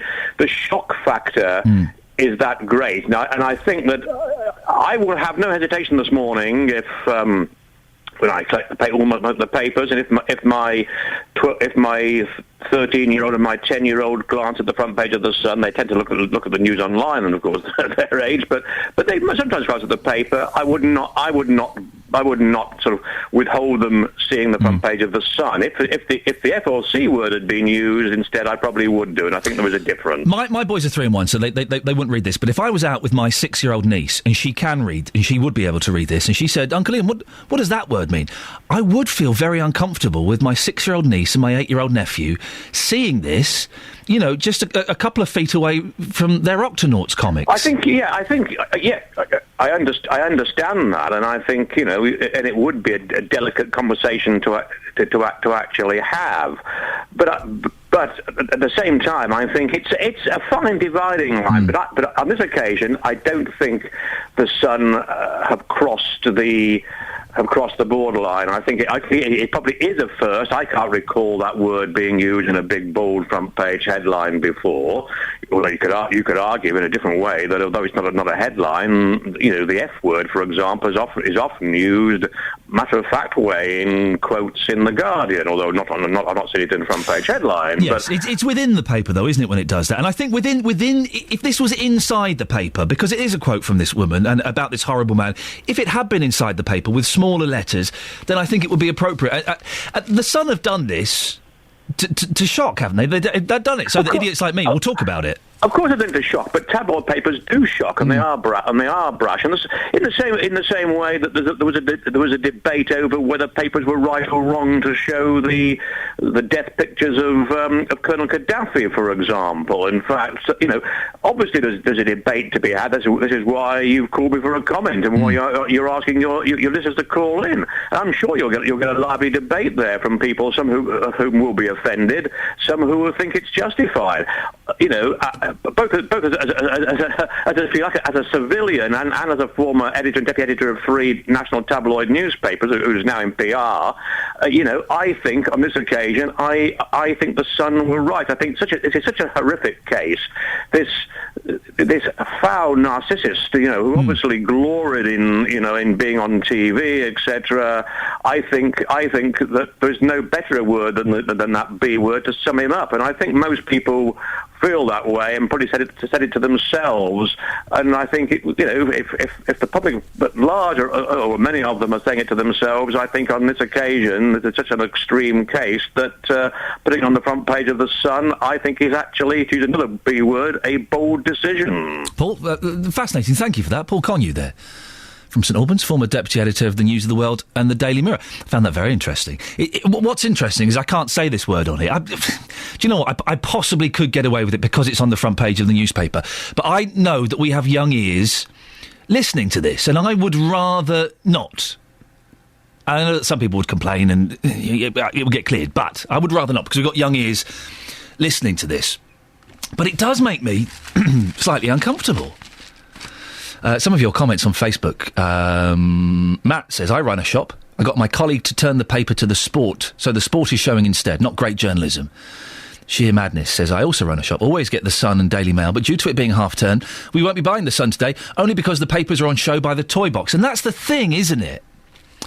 I think Paul there said that his kids were 13 and 11, something like that. And I think at that age, young teenagers, yes, you have to be able to introduce... They know all the swear words. They know more than I do, more than I'll ever know. And you do have to be able to have reasonable, grown-up discussions with them about bad language and what's appropriate. But 6 and 8-year-olds, 5-year-olds, 4-year-olds are going to see this. And don't think for a second I'm taking away from the horror of the story. I'm not in any way defending anything that this gentleman has done. And there's a picture on the front page of six of his 6 kiddies, and you just think, oh, it's this, these gorgeous little kiddies, and it's the saddest thing ever. But 08459 455 555. What do you think? You offended by the front page of the Sun today, or do you think, no, come on, fair play? Right, 7:45. Here's the very classy Brooke Burfitt.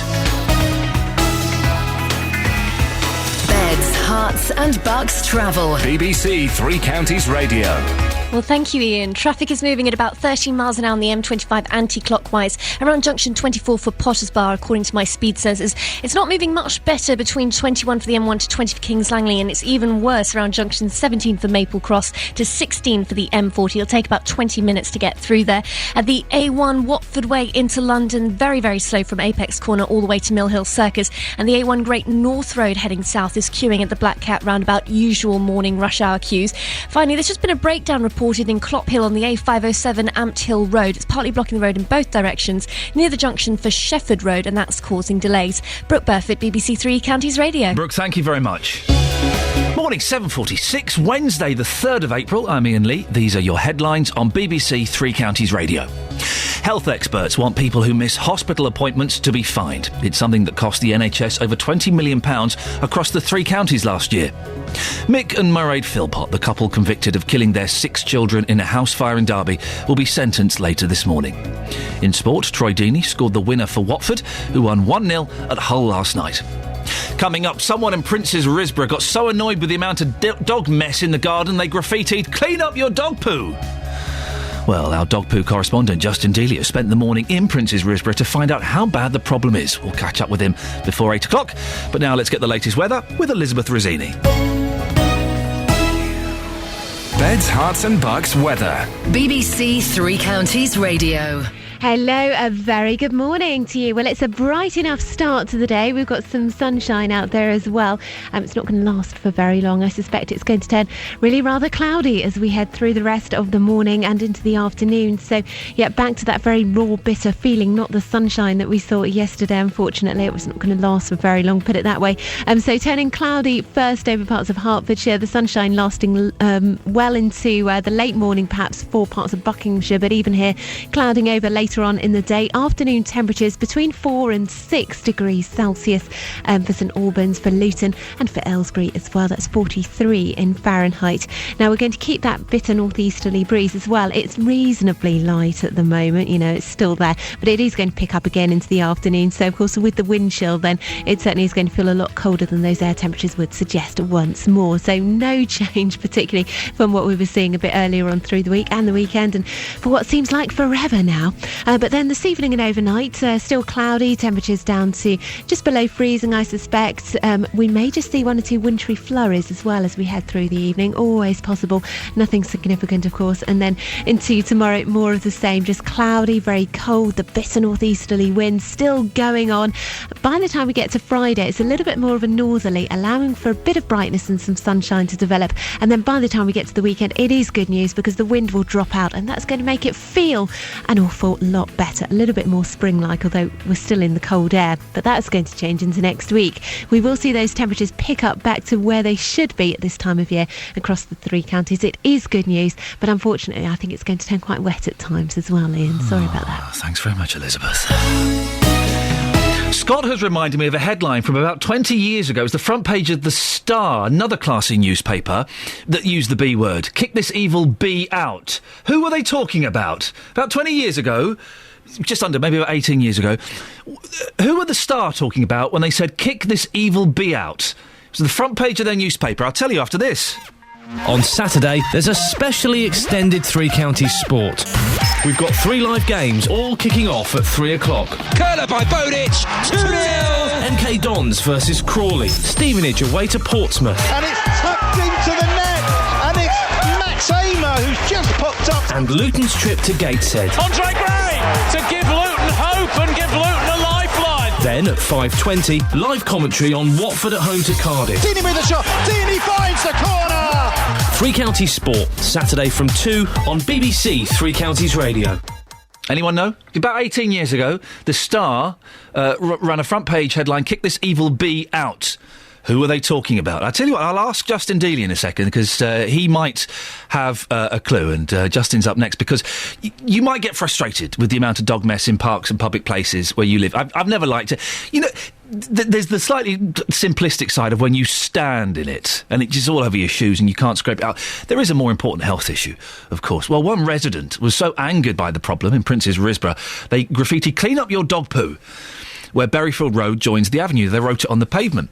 Well, the town council say they're getting an increasing number of reports from the football clubs in the area who say they're having to clear the pitches before they can play. Earlier on in the show, I spoke to John Pusey, the vice-chairman of the Risborough Rangers Football Club. 40 years ago, I lost my eyesight, my left eye, through dog's mess. What happened was a dog had licked my face, so a consequence of coming from dog mess, I lost the sight in my left eye, so it is a major thing for me. Because I always thought this was a slight myth, that dog poo can make kids go blind, but this actually happened to you. It's a definite fact, yeah. It happened to me 40 years ago. I've been living with it, hindered the first 20 years of my life, and here I am now. Yeah, it's fine. I'm fine from it. You clear the dog mess from Wades Park before your team play, don't you? Yes, every week. Myself and my other coaches, we get down there at 8 a.m. We scan the whole area of the Wades Park, and we must collect between 5 and 15 poos every Saturday morning. 5 and 15 poos every Saturday morning. Well, Justin Dealey has been down in Prince's Risborough this morning, checking out the issue. Justin, have you collected between 5 and 15 poos this morning? Thankfully, I haven't. Good for you. I know the town council knew that we were coming this morning. Make of that what you want. I've been talking to Anna Preble. Anna is a local dog trainer. Now, she says that the dog poo in Prince's Risborough is not a major problem. I spoke to Anna around 15 minutes ago, and this is what happened. Well, Anna, first of all, who's this cute little fella? This little man is Marky. He's 14 and a half and is one of the abuse dogs that I've taken in recently, having been sort of neglected and starved. So he's now doing really well and looking very happy. Yeah, very happy, very gorgeous as well. Very cold. He's been on a 45-minute walk this morning around Prince's Risborough. Yeah. What have you seen? Have you seen lots of dog mess already this morning? I've seen some. I haven't seen mega amounts of it. There is some in the hedgerows. There are some people who need to be trained, who need to be disciplined for not picking up. But in general, from what I can see, most people are. So the problem is being blown out of proportion here? Possibly. You always get the non-dog owners who don't like to see any, and you can also get the mothers with the small children. It's not pleasant. I mean, we shouldn't see any. You're a dog trainer. You're training people to be responsible dog owners, but of course some people just don't listen, do they? No, they don't. You are always going to get the people who don't listen, who refuse to do anything about it, and who will not pick up at all. Those are the people who need to be caught and who need to be sorted out.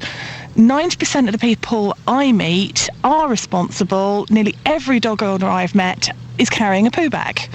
And they pick it up.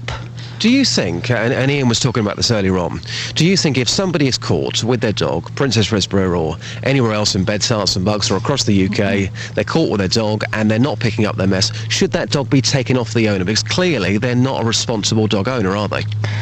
I think that's a bit drastic. Removing the dog from an owner because they didn't pick up the mess. But how do we solve it then? Certainly the fine system seems to work. I saw recently a programme where local residents invested in CCTV and they monitored a particular point where they thought there was a problem, saw people who continually did not pick up, took the tapes to the police, and the police prosecuted. So that's what they need here then, in Prince's Risborough, more CCTV? Quite possibly. I mean, it seemed to work for these particular people in that particular area. People then stopped doing it. You know, a couple of prosecutions and people went, stop. And they sorted the problem out. OK, and just lastly, you've seen a few dog poos this morning here at Prince's Risborough. If you ever see an owner who doesn't pick up after their dog, how angry does that make you feel? It does make me really annoyed because that one person is blighting so many others of us, that we are responsible. We walk down the road, we're getting dirty looks because people think, oh, you're the one not picking up. Not true. Most of us are. Would you ever stop somebody and say, oi, what do you think you're doing? I have done. And what's happened next? I have stopped them. I have had everything from, oops, I've forgotten my bag, to which I've pulled one out of my pocket and given them one. Well, that was Justin Dealey in Prince's Risborough. We can go now to Arthur Edwards, who's been the chair of Prince's Risborough Community Association for 4 years. Morning, Arthur. Good morning. Arthur, how bad is the dog poo in Prince's Risborough? Well, I walk around the town every day, and I have to say for the last week or two it's been less evident, but prior to that it has been appalling. And I heard you mention on a previous clip there that Berryfield Road and the Avenue were bad.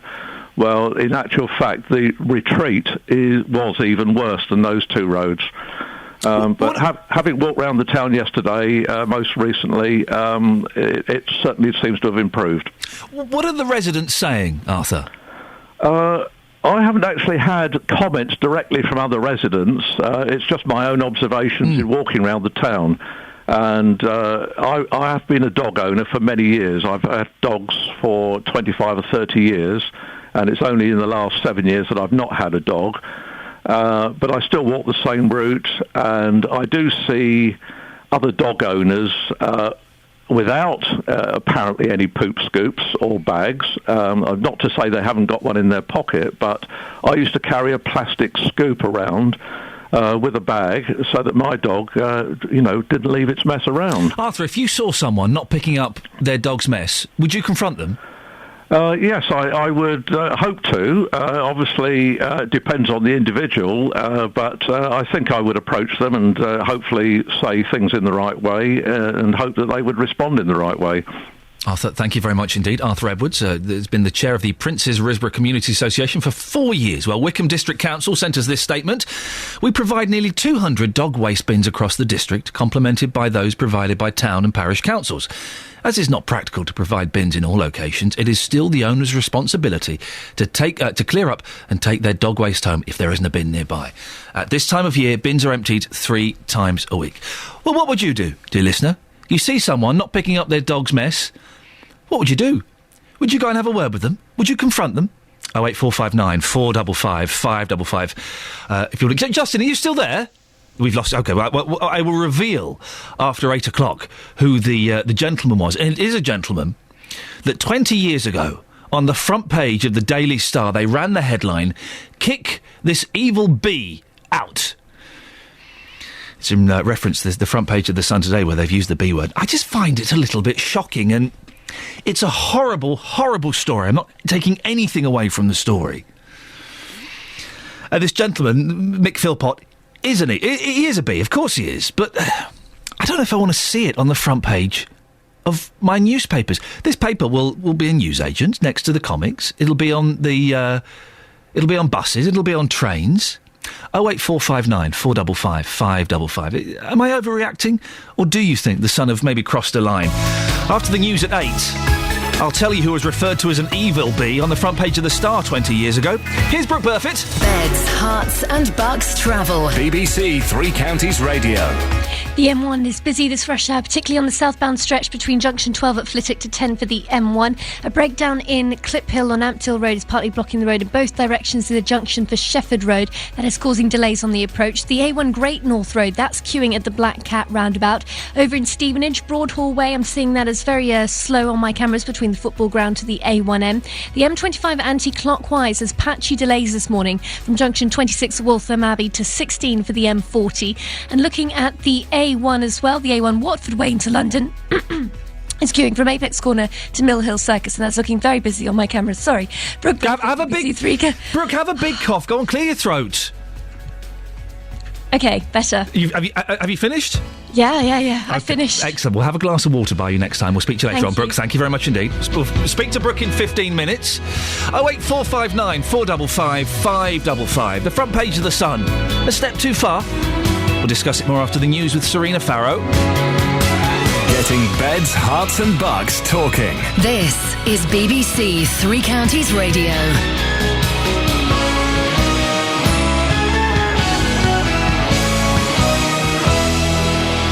Good morning. The headlines. People missing appointments cost local NHS millions. More needs to be done to get rid of dog poo in a Buckinghamshire town. And Watford jumped to third. BBC Three Counties Radio. Health experts want people who miss hospital appointments to be fined. The problem, which is getting worse, cost the NHS over £20 million across the 3 counties last year. Luton has nearly doubled the number of people failing to attend compared to other primary care trusts locally. These people in Buckinghamshire say action needs to be taken. But that's wasting other people's time that have got to wait for an appointment that really need it. They're wasting it. People think they're going to have to actually pay, then that would change things dramatically. Well, Peter Gibson from the Lister Hospital in Hertfordshire says people don't even have reasons or excuses for not turning up. They just forget or they don't want it. We have to push them very hard. Is this an appointment you really need to keep? Ultimately, if people won't, keep appointments, then we won't offer them in future unless we have information from their GP that this is really needed. And stay listening as Iain Lee will be speaking to the Chief Operating Officer at Milton Keynes Hospital straight after this bulletin here on BBC Three Counties Radio. Turning to other news, and the 3 people convicted of killing 6 children in a house fire in Derby will be sentenced later on. Mick and Mairead Philpott and their friend Paul Mosley were found guilty of manslaughter after starting the blaze in May last year. Now, people are angry that not enough's being done to clean the dog mess around Princess Risborough. One resident was so angered that they graffitied "Clean up your dog poo" on the pavement where Berryfield Road joins the avenue. John Pusey, the vice-chairman of the Risborough Rangers Football Club, knows only too well how lethal the excrement is. 40 years ago, I lost my eyesight, my left eye, through a dog's mess. And what happened was a dog had licked my face, so a consequence of coming from dog mess, I lost the sight in my left eye, so it is a major thing for me. The energy firm SSE has been given a record fine by the industry regulator for prolonged and extensive mis-selling of gas and electricity. Customers were given misleading information and told they would save money even when some were worse off. After electing separate police and crime commissioners to oversee the police forces across Beds, Herts and Bucks, they finally published their plans. In Hertfordshire, David Lloyd wants the offender to pay for their crimes. In Bedfordshire, it's all about crime prevention, whilst in the Thames Valley, Anthony Stansfeld has specific goals about what he wants to see achieved. And a new model for defining social classes to be launched today. Based on a survey of more than 160,000 people, sociologists argue there are now 7 different class groups that are relevant today, rather than the traditional 3 of upper, middle and lower class. And in the Sport Championship, Watford are now just a point behind second place Hull. That's after they won 1-0 against Steve Bruce's side at the KC Stadium last night. Weather, and we're going to have a few little bright spells around, not too many though. Feeling still cold, temperatures of 6 degrees Celsius, 43 in Fahrenheit. There's more news and sport online at bbc.co.uk/3 counties. BBC Three Counties Radio, first for news.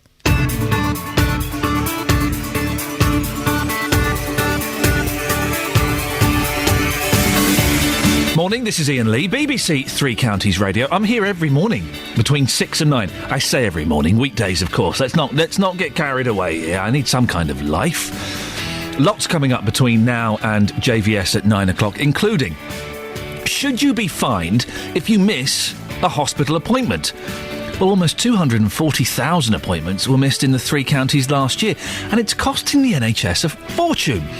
I'll be speaking to the Chief Operating Officer at Milton Keynes Hospital to find out what they're doing to tackle the problem. As you've heard, the 3 people convicted of killing 6 children in a house fire in Derby will be sentenced later today. It's the story on the front page of most of the newspapers. Well, the thing that grabs me, apart from this story being absolutely horrific, is The Sun. Their front page uses a swear word. How appropriate do you think it is? Would you mind if your children saw it? And someone in Princess Risborough has got so annoyed with the amount of dog mess in the area, they've graffitied, "Clean up your dog poo." What would you do if you saw someone's dog fouling? Would you make them pick it up? 08459 455 555. BBC Three Counties Radio. Very quickly, the answer to the question. The Sun used the word "B," the B word, on the front page in regards to Mick Philpott, who is a horrible, horrible person. And the question was, 20 years ago, The Star had the front page headline, "Kick this evil bee out." Who were they referring to? It was the rap singer Snoop Dogg. Snoop Dogg. Well, there you go. Now, there may have been times in the past where you've forgotten to cancel a hospital appointment, or maybe you couldn't make it because something else came up. Well, people who've missed their appointments in the 3 counties last year have cost the NHS over £20 million. That's just in the 3 counties, £20 million. Almost 240,000 appointments were missed in just 1 year. It's estimated each one costs the NHS around £100. Well, Luton has nearly double the average of missed outpatient appointments compared to other health trusts in the 3 counties, and the figures come from the Department of Health. So, what do you think should be done? Should people be fined if they miss appointments? Our reporter Justin Dealey has been out and about getting your reaction. Justin. Oh, Justin, are you there? No, we seem to have... Justin, are you there? No, we've lost Justin. Well, Justin has been out and about getting your reaction. And this... Oh, Justin, are you there now? Hello, Ian. Sorry, Justin, we lost you for a second. Yes, you've been speaking to people. What's the overall vibe amongst people out there? Well, I can't believe that figure of £20 million. Just staggering. I was outside the Luton and Dunstable Hospital yesterday getting people's views on missed appointments and whether there should be a fine in place. Most people had the same opinion. This is what people had to say. Glynis, you have firm views on this. People should definitely be fined as far as you're concerned. Can you tell us why? That's wasting other people's time that have got to wait for an appointment that really need it. And if you don't turn up because you don't even phone or anything, then it's just wasting other people's time and they desperately need their appointments. Anybody who's not ill and they make no effort at all to phone the hospital, are those people just rude and arrogant? Yes, they are. They wouldn't like it done to themselves, so they shouldn't do it to anyone else. Does it make you feel quite angry? It does, yeah. Yeah, quite upsetting. Madam, again, you think people should be fined. Can you tell us why? I think it's unfair on other people that are always on time or early for their appointments, and they're taking up valuable time that other people need, especially if they're an emergency or, they're very ill or they, seriously need the appointment, then they're wasting it. People think they're going to have to actually pay, then that would change things dramatically, I think. Hit them in the pocket, yeah, and then it will make a difference. Definitely. Russell, what's your views then, sir? Well, if the people don't turn up and they've got a legitimate reason, then I think a fine might be a little bit harsh. But if there is not a good reason, then it is a waste of everybody else's time that might really need an appointment, who's waiting desperately for one. Well, madam, you just come out of the hospital from your appointment. You made it on time. Those that don't turn up and give no notice at all, should they be fined? Yes, definitely. Well, it's very irresponsible anyway. And most of the time you know that you're not going to be able to make it for some reason, even if it's last minute, if you're really sick or something. But people are just careless. Sometimes they forget, and they should be fined, yeah. I mean, is this a UK thing right now? Have we almost lost our manners in this country? Yes, I think we have. If you have an appointment with anybody, it's usually good manners to cancel it, but everyone seems to take the national health for granted. They don't matter. It doesn't matter. They'll see me next time, and it's irresponsible and bad-mannered. I think they should, yes, definitely. And tell us why. Like at my dentist, you have to give 48 hours notice to cancel, otherwise you're going to have to pay. But I think 48 hours is a bit too, because anything could happen in 48 hours, but most places are, we have to pay for our dental thing if we miss it, so, yeah.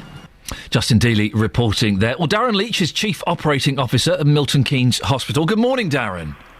Good morning. Darren, why do you think so many patients fail to cancel if they can't make their appointment? I think there are a range of reasons. Some patients are unwell on the day. Let's not forget, many people, if they're referred to a hospital consultant or a specialist nurse, sometimes have very serious underlying medical conditions that could exacerbate at any point. And most patients do ring us and tell us, often at short notice, unfortunately, in those circumstances. But obviously we still have at Milton Keynes, despite having had quite a lot of success in the last year or so at reducing this issue, we still do have patients who, for one reason or another, don't turn up. You say you've been having success, Darren. What have you been doing to try and combat this problem? Well, we've done a number of things, and we've tried to tailor the approach to different types of patients. So, for example, most patients will receive a reminder call about their appointment. That, in some circumstances, is an automated reminder call, but for particularly vulnerable patients, elderly patients, and anyone identified by our doctors and nurses, they will receive a personal call from one of our members of staff. If we don't get a response to the automated call, then we often then ring the patients ourselves as well. So we've got a dedicated team of staffing in outpatients, and they liaise very strongly with patients. We also don't tend to book. We have a system where we've changed our system. We don't tend to book patients in months and months in advance for appointments, because as some of your respondents in that piece just before this were saying, often patients are a little, can be forgetful at times, or perhaps a little careless. The letter gets attached to the kitchen calendar or whatever and then covered over. So we're trying to hit this a number of ways, book the appointments in a timely fashion and send reminders out. In future, we are considering a text messaging service for some of the patients, but we're just working through the implications. And Darren, can I read you some of a text from Gary in Luton? And maybe you can clear this up. Gary says, the fact is, no money is lost through missed appointments, as the hospital staff would be there anyway. Is that true? Well, the doctors and nurses who are there are not treating the patient, and therefore it is inefficient use of taxpayers' money. There's no doubt about that. Now, clearly, we try our best to fill those vacant slots with urgent patients, and if clinics finish early, our clinicians are a very dedicated team. They will often, start ward rounds and other duties early, so it's not that they're often sitting around doing nothing, but there is a wasted opportunity cost, without a doubt. Darren, I appreciate your time. Thank you. Darren Leach, Chief Operating Officer of Milton Keynes Hospital. Not the best line in the world there, but let me just read the rest of Gary in Luton's text. The people of this country are being brainwashed into wishing fines on people for any reason. The fact is, no money is lost through missed appointments, as the hospital staff would be there anyway. Well, I think Darren put a good defence of that line, Gary. Do they offer me compensation when I turn up for a 10 o'clock appointment? I'm not seen till 12. If somebody fails to turn up, there's normally someone else there who'll take your slot. Repeat offenders should go to the bottom of the waiting list. Stop trying to fleece us out of money at every term. The extortionate rates they charge for TV and parking at hospitals should more than cover any so-called losses. Debbie says, I was waiting for an appointment I never received. I didn't know they'd sent it until I got one asking why I didn't attend. You can also get an appointment through for 6 months in advance that will be easy to forget because of the waiting time. I've had that, where you book an appointment for 6 months' time. Can we do it nearer the time? Could you send me it? No, if you put it in now. And suddenly you open your diary. Oh, my God, I'm supposed to be at the hospital in an hour's time. 08459 455 555. A lot of you have been having your say about the front page of The Sun, this terrible story about Mick Philpott, who has been found guilty of manslaughter of his 6 kiddies. And there's a picture of the kiddies there. And I think it's appropriate to remember that the human side of this, the real story is 6 children have been killed by their dad. And there are pictures of these kids, and, terribly, terribly sad. I don't particularly want to focus on that. I believe JVS may be focusing slightly more on Mick Philpott after 9 o'clock. He'll come and tell us in a few minutes. The thing that's that I want to look at this morning is the front page of The Sun, where it's got a quote from a lady who had a relationship with Mr. Philpott several years ago. The front page of The Sun, and it's a huge front page. They've covered the whole page, OK? Sometimes they do half a page and the other half will be a lady in her bra or something. This is the full front page. Child killing B stabbed me 27 times, except they use the B word. Now, Mick Philpott is this. He's a lot worse than this, but I don't know if I want my newspapers to have that word in huge letters, inch-high letters, on the front page. I think we're probably the only country in the world that would allow this, aren't we? I can't imagine an American newspaper allowing this at all.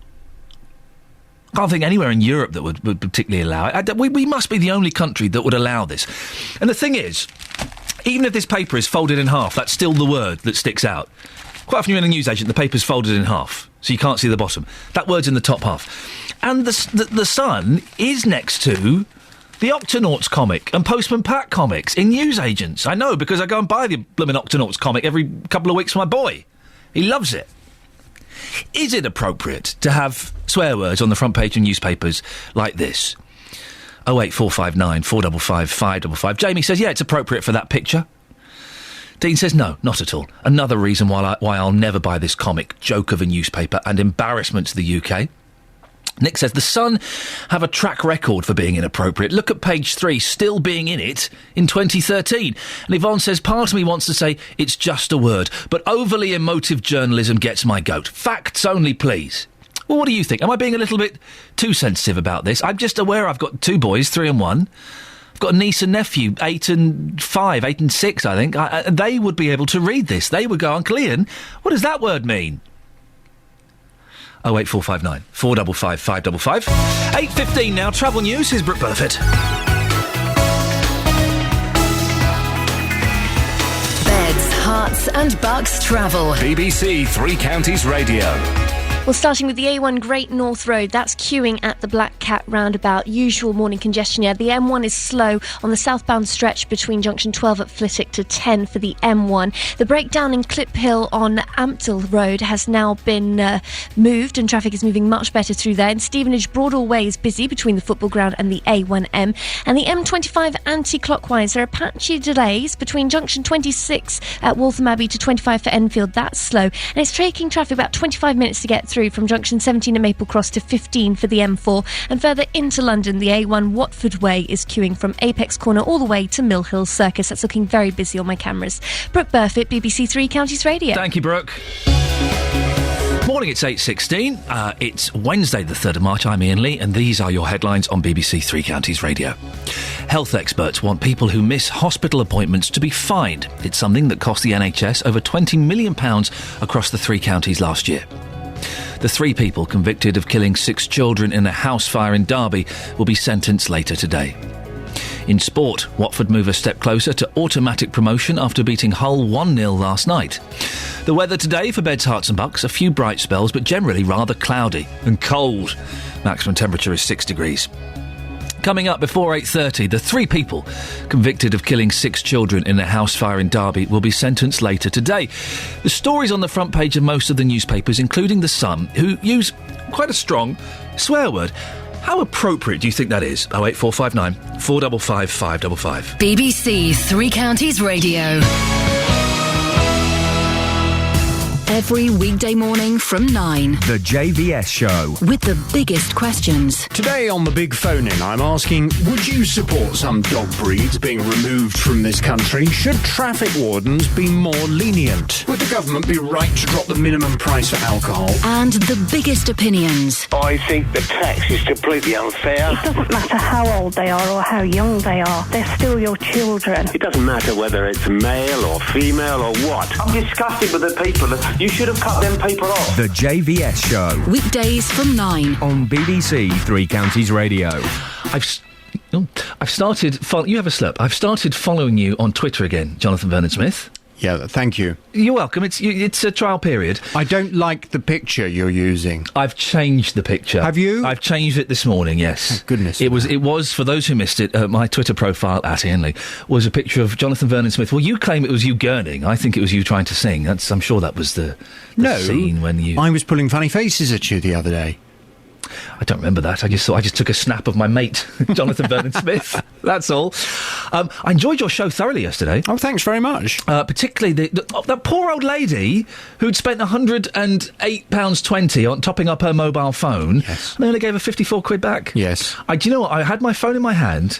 And I very nearly texted in, I'll pay the 54 quid. Oh. Then I put the phone down. I thought better of it. You thought yes? Yeah, I thought yes. But it was a very, very sad story. Right. Well, I'm pleased that it engaged you and it tugged at those heartstrings. They're in there somewhere, aren't they? You're so cold. You're so cold and you're so kind. No, the reason I mentioned following you on Twitter is because I do like the little glimpses I get into your life, including you sitting out on your luxury balcony. Yeah. Did you see the picture of my grandmother yesterday? No, I missed it. Hilarious. Really? I'll have There's a look later. nothing funnier than laughing at a 98-year-old. She was having fun. What was she doing? Well, she was. I went to visit her in her home yesterday. We had a cup of tea, and does she make the tea or do you make the tea? No, I make the tea. Good lad, well done. And so I made the tea, and I came back, and she was. She said, "Well, I'm a bit cold. I'm going to put my jumper on." So she started to put her jumper on, and then once she got it over her head, she announced she couldn't remember how to put the rest of it on. So I did the natural thing. I said, "Wait there, let me take a picture and share this with thousands of followers." Oh, you're so wicked. She was laughing inside the jumper. Yes, she was, but inside her body, she was crying. There's a funny picture, and I'll have a look at that. Yeah, have a look at that. Yeah. Have a look at it now. You'll love it. Okay, honestly, I want to see your reaction. How do I find? Hang on, look at producers. Laura's getting angsty because we've got guests. I will have a look at it during the news. I will retweet it. Look, if you just click on my for face. Goodness sakes! Look, we've got guests. Look at my producer. It's worth it. Honestly, it's worth it. It's very funny. Go to the full profile. Yeah, it better be funny. Yeah, God, let's. Honestly, you'll like it. It's not going to be a letdown. Okay. I promise you, this will be the best picture you've seen today. I'm having a couple with my 98-year-old grandmother in her home. She says she's forgotten how to put her jumper on. Let's have a little look at the picture. Here it comes. Slow internet. It's not working. What do you mean it's not working? It's not working. I can't get the blooming picture to work. You are joking. Oh, it doesn't... Oh, for goodness sakes, you've just killed my show there. You've wasted minutes. Well, while I'm telling everyone about the phone, and see if you can get it up. I'll see if I can get it to work. Now, you're talking about this horrible character, Mick Philpott. He's a horrible character. I interviewed him twice. Oh, twice? I didn't realise it was twice. At a former radio station. The first time I interviewed him live, and the second time I had to do it pre-recorded because of the awful word he called me on air when I spoke to him live. Oh, really? Terrible. Oh, look, my producer's just found the picture for you. Oh, that is very funny. Isn't it funny? That is very funny. You're poor Nana. Anyway, go on. We've got much more serious things to talk about. Poor thing. So I interviewed this chap a few years ago, and I was interviewing him at the time. I think he had 15 children, right. And he was saying that he wanted a bigger council house. So I had him on the show, and he was talking about the fact that he had a Mitsubishi Shogun on his drive, and he had 15 children. He needed a bigger council house for all of his children, and of course, my listeners went absolutely berserk, and they were saying he needs to get a job, and he took great exception to this and said, I don't need to get a job at all. Any of you who complain, you're just jealous, he said. Well, of course, now we have seen how this dreadful situation has spiralled completely out of control, and Mick and Mairead Philpott, who did kill 6 children in their house in Derby, they'll be sentenced for manslaughter at Nottingham Crown Court later. From 9 this morning, I want to hear your views. What do you think should happen to Mick Philpott now? It's been determined that he was kind of the ringleader. He was the one. He was, if you can call him this, he was the brains behind the operation, which doesn't say very much, does it? But I just wonder what you think should happen to this man now. I mean, I guess there are several alternatives. He could either go to prison for the rest of his life. Some people may feel that's the most appropriate punishment for him. But hang on one second. This is a man who devised this plan as a way of making himself out to be a hero and getting his children back. He's clearly, psychologically, a little unhinged. So perhaps, actually, a secure hospital would be a better place for this man to go. Somewhere where he can be made to explore psychologically the things that are going on in his head and why he decided in any way this would be a good idea. From 9 this morning, I want to hear your views. Someone on Twitter has already suggested that we should bring back hanging just for one person. You'll get a few of those today. What do you think should happen to Mick Philpott now? It's the big story of the day. He's due to be sentenced, and I want to hear your punishment suggestions for him from 9 on 08459 455 555. Across beds, hearts and bucks, this is Iain Lee on BBC Three Counties Radio. It's the story that everyone is talking about today. The 3 people convicted of killing 6 children in a house fire in Derby will be sentenced later today. Mick and Mairead Philpott and their friend Paul Mosley were found guilty of manslaughter after starting the blaze in May last year. Well, Jonathan, as you heard, will be talking about what should happen to Mick Philpott. But the thing that strikes me, this story obviously is hideous, and I'm not in any way detracting from this story. It's the front page of The Sun. It's on the front page of most of the newspapers, but the front page of The Sun uses a swear word in big bold letters. It's the B word. Well, is a swear word on the front page acceptable? Joining me now, I've got 2 guests, Judy Reith, a parenting coach and the founder of parentingpeople.co.uk. Morning, Judy. Good morning. I'll come to you in a second. First of all, I want to speak to Paul McMullen, who's a former journalist from the News of the World. Paul, what do you think of this word being used on the front page of a newspaper? Is it acceptable? Well, technically you could say it's simply a description of a child of unmarried parents. But it's not used in that context, is it? Well, exactly. I mean, while in the 50s people may have used that, I mean, fewer and fewer people are, marrying and having children, so it's got less of a stigma, and turned into a swear word. I remember supporting Crystal Palaces on the terraces when I was a child, and we used to chant, "Who's your father? Who's your father? Who's your father? Referee, you're a B word." Yes. So, given that it was chanted in the terraces, I don't think it's not as bad as the F word, which historically, whenever you did an interview and a star would use that, I remember interviewing Liz Hurley once, and she said, "Oh, why don't you F and we star off?" Yes. But this particular word, I mean, actually, I think, given the choice, I would have chosen a word like scum rather than... Because using a B word, Paul, in the confines of a football stadium is one thing. Having it on the front page of a newspaper where it's going to be next to comics and toys and a newsagent and my 6-year-old niece is going to see it, that's not brilliant, is it? It's not, but like I say, I mean, it is simply a descriptive word that has turned into a swear word. Yeah. But it is a swear word. It's how we perceive it. If you go back to the 12th century, it means a sword, you know, so words evolve, and it has become a rather unpleasant word. Judy, what do you make of this on the front page of a newspaper?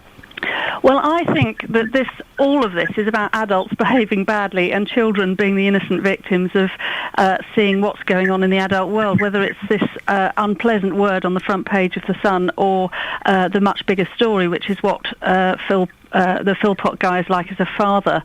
I think it's really difficult for parents anyway, because every day we find ourselves having to explain the crazy and bad world of adults, whether it's children finding things online that age inappropriate, seeing things on newspapers, hearing adults talk to each other in ways that are harmful to little ears of children.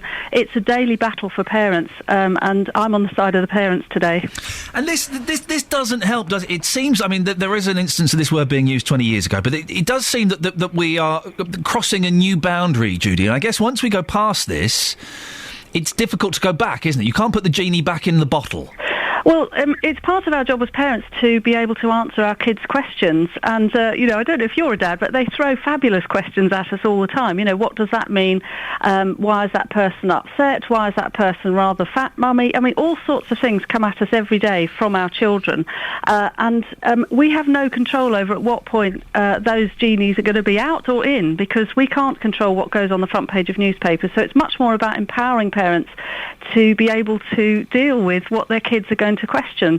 And, well, I've got a fact sheet if anybody wants it about how to deal with difficult questions. Oh, send it to me. Send it to me, Judy. I need it. For goodness sakes, my 3-year-old boy's driving me bonkers. You're welcome. Paul, do you think that the Sun is perhaps being a little bit too desperate here? Yes, but the whole point of your front page is to grab people's attention, so they put their hand in their pocket and pull out 40p and buy it. So I think if I saw that on a newsstand, because it's so unusual, I might actually buy it where normally I might have possibly bought the Daily Mail or the Star, or at least I would have glanced at it. Therefore, it will have extra impact, and it might add a bit to their circulation. I mean, we won't know that until the figures come out in a couple of days. But, it's got idiots like me talking about it, so it's worked, hasn't it? It has worked from a purely commercial point of view, but I find it oddly a little bit distasteful and wouldn't have used it, because where do you go from here? I mean, you can only, have an impact once, and tomorrow if they use the word again, then people are going to say, "Oh, not that old thing again." And funnily enough, my auntie used to run a newsagent, and she would refuse to put the Sunday Sport on display, and she would have every Sunday she'd get 2 copies. She'd put them underneath the counter. No one would ever see them, and then she'd bag them up and send them back again.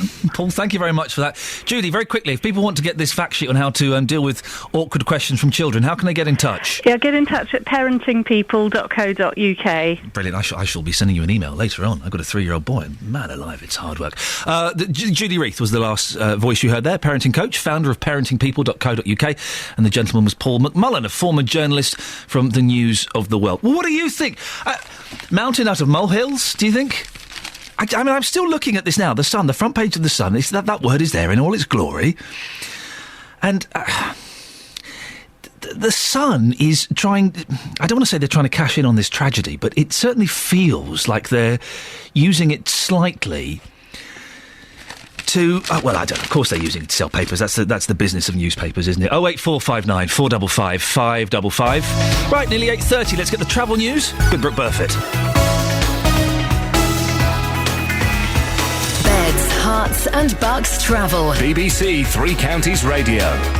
In Bricket Wood, North Orbital Road has the usual morning queues at the roundabout for the M25. Once onto the M25 itself, the anti-clockwise stretch has patchy delays between junction 26 at Waltham Abbey to 25 for Enfield. That's slow. Further round, it's taking traffic about just under half an hour to get from junction 17 at Maple Cross to 15 for the M4. Further north in Stevenage, Broadhall Way is busy in both directions between the football ground and the A1M. And the M1 is moving slowly on the southbound carriageway between junction 12 at Flitwick to 10 for Luton Airport Spur Road. Now with the trains, East Coast trains are now reporting delays of up to an hour in and out of King's Cross because of overhead wire problems. Brooke Burfitt, BBC Three Counties Radio. Brooke, thank you very much. Time for the news and sport now. Here's Serena Farrow. Getting beds, hearts and bucks talking. This is BBC Three Counties Radio. Good morning. Health experts want people who miss hospital appointments to be fined. The problem, which is getting worse, cost the NHS over £20 million across the three counties last year. Elsewhere, a former Bedfordshire teacher has been charged with sex offences dating back to the 1980s.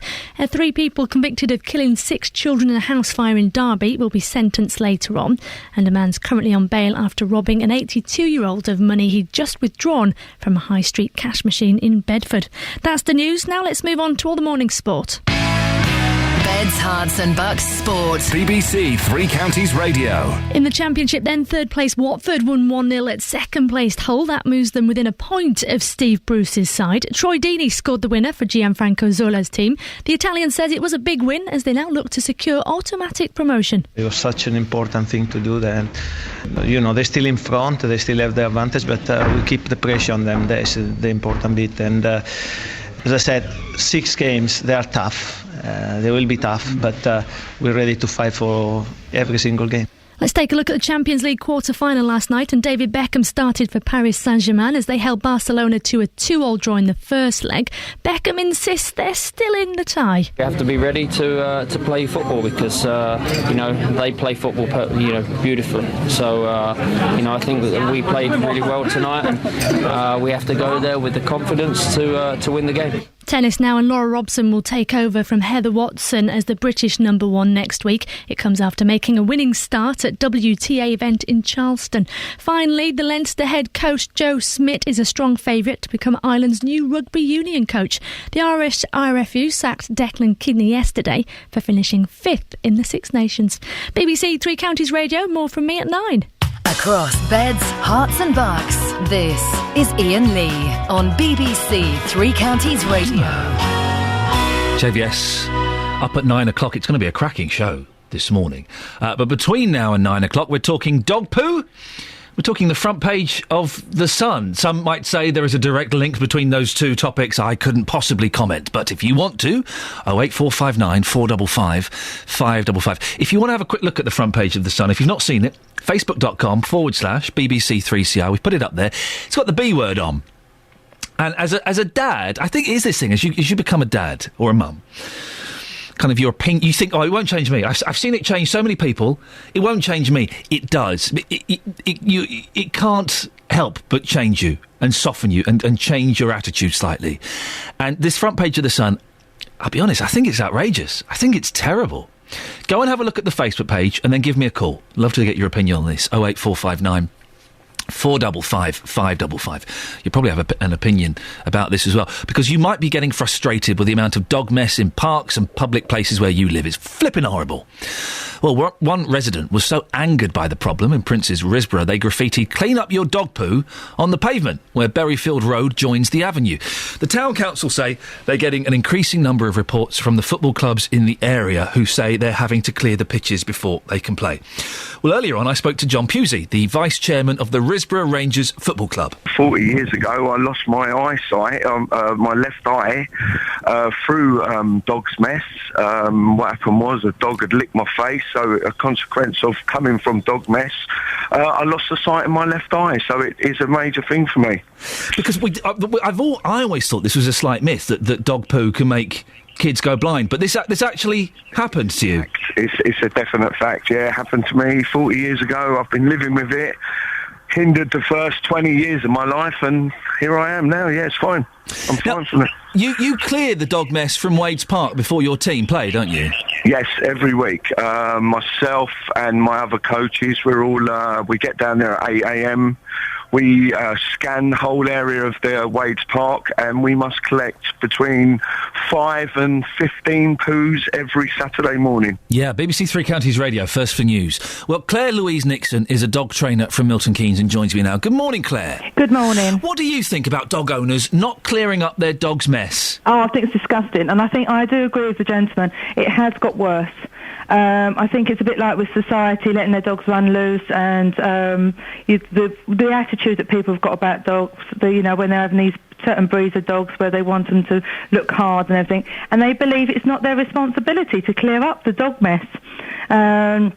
I was we were talking about it a few minutes ago, and I was saying if I see someone dog foul and they don't clear it up, I always have poo bags on it. All my dog's leads have poo bag holders, and they're filled with poo bags. And I would go up to them and I just make a light of it and say, "Oh, you must have forgotten your poo bags, or you've run out. They've done more than one poo when you've gone out for a walk," and give them one, and hopefully it will. Because I've done it in a nice way, not an aggressive way, and you just make light of it, they go, "Oh, yeah," and they go and pick it up. Do they always go, "Oh, yeah, Claire," or do they tell you to jog on? No, I haven't had anybody jog on. If they did, then I would just clear it up myself anyway, because I've got so many dogs myself anyway, people would automatically think it was one of my dogs, and I just wouldn't want to be classed in that category. So I do think we should have more. I was thinking where that gentleman's football pitch is. I do think the council should put up more poo bins. In some councils, I read, are taking poo bins down because, with cuts and everything, they cost a few quid to maintain. Oh, it's ridiculous, because then we're going to have even more of a problem, because these people are... Because if you ever go past I don't know if you've ever looked in or go past a poo bin... I've not looked in a poo bin, no. No, if you do go past a poo bin, 99% of the time they are completely full. Right, I'm not going to look at it. People are using them. So, like myself, if you're a dog walker, then you will see, you'll know where all the poo bins are. I'm very, very lucky where I am. Yeah. I've got, 3 very close to hand, so you just can't miss putting your poo in the poo bin, and that is near a park, because you come out the entrances, there's poo bins there straight away, so there's no need for them. And another big thing is where you see people who have put their dog poo in poo bags, and then they just leave them on the floor there. So they do what? They put the poo in the poo bag and then put it on the floor? Yeah, and leave it there. Preposterous. That's ridiculous. I know. But do you actually go round clearing up other dogs' poo-poos? Yeah, I do. And when I'm taking my dogs for a walk, I do, because people just think, see you with a lot of dogs, and think, it must be one of hers, so I just go around clearing it up. It's just so much easier. Are you married, Claire? Yes, I am. What does your husband think about your obsession with poo? He's a senior officer at Woodhill Prison, so he deals with it from other kinds. Oh, dear! Oh, Claire, no! Oh, dearie me. I don't want to pursue that line of thought, although I'm tempted. No, but trust me, humans can be a lot worse than dogs. Yes. These dogs, when they're going, it's not their fault. They can't clear it up, can they? It's down to the humans who own the dogs who've got to clear it up. What happened to your neighbour whose dog would poo everywhere? Oh, we've got a fantastic story. One of the neighbours, they were pooing outside, because when you're a dog trainer, you do meet other people and they hear about stories, and they were constantly pooing outside their house. This is the dog. The dog was pooing when the dog was walking past with the owner. The dog would always poo outside their house because it could smell other dogs. It'd always go there.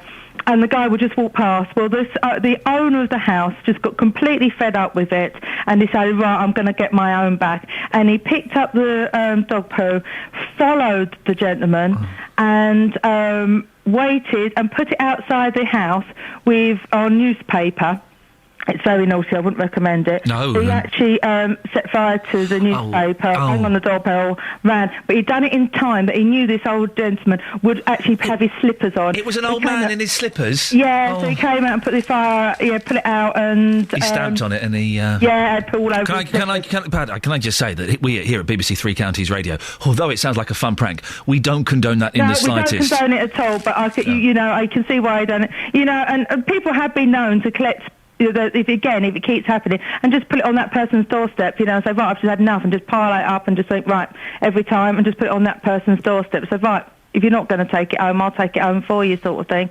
But, it is a problem. I just think it is society. I mean, you can get these fantastic poo bag holders. Can you? Just clip onto your leads. Wonderful. So why are people, and people can use dustbin, Tesco bags. Tesco bags, It doesn't anything. have to be expensive.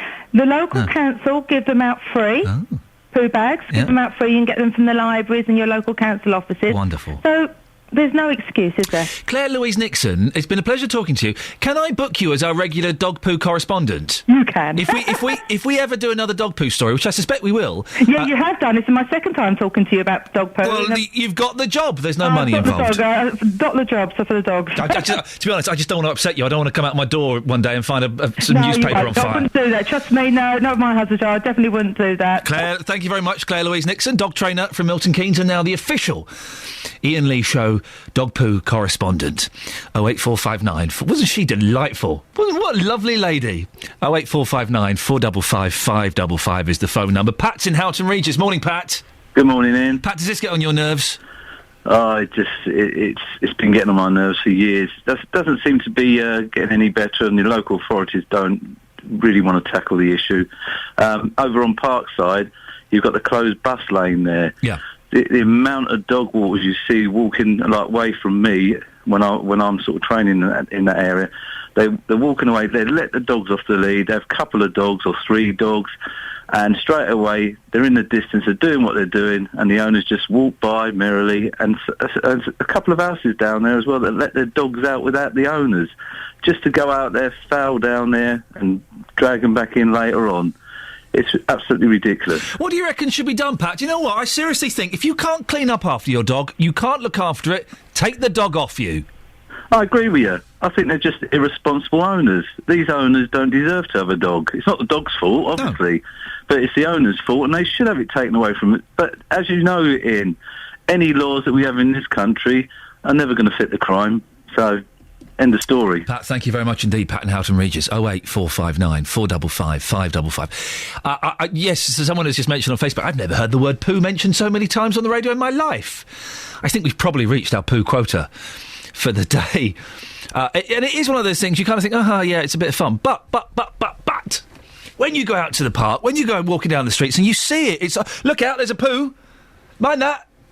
It's horrible. I'm so lucky my boys haven't trodden it yet. We've not had it on their shoes yet, but that day will come when I'm running their shoes under a sink, under a tap in the sink, scraping it off with a knife. With a knife! Oh, I know, and then I'd clean it and put it in the dishwasher. That's awful. That is awful. But what are you going to do? What else are you going to get off with? A toothbrush? Hey, I was using my toothbrush yesterday, and my wife said, "Oh, is that your toothbrush?" Yeah. Why? Oh. Just I let the kids play with it. You do what, sorry? I let the kids play with it. What do they do? Play games. And then yesterday afternoon I saw the games my kids play with my toothbrush. Disgusting. 08459 455 555. Two stories for the last 15 minutes of the show. I really want to get your opinion on dog poo. Is it a massive problem where you are? Dog owners, if you let your dogs dump everywhere and you don't clear it up, you should have the dog taken off you. You're not responsible owners.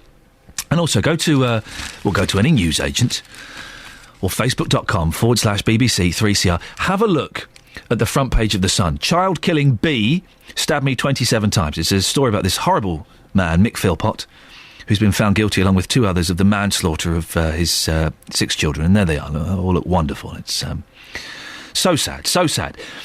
I kind of don't want to focus on that story too much. I want to focus more, although they are linked slightly.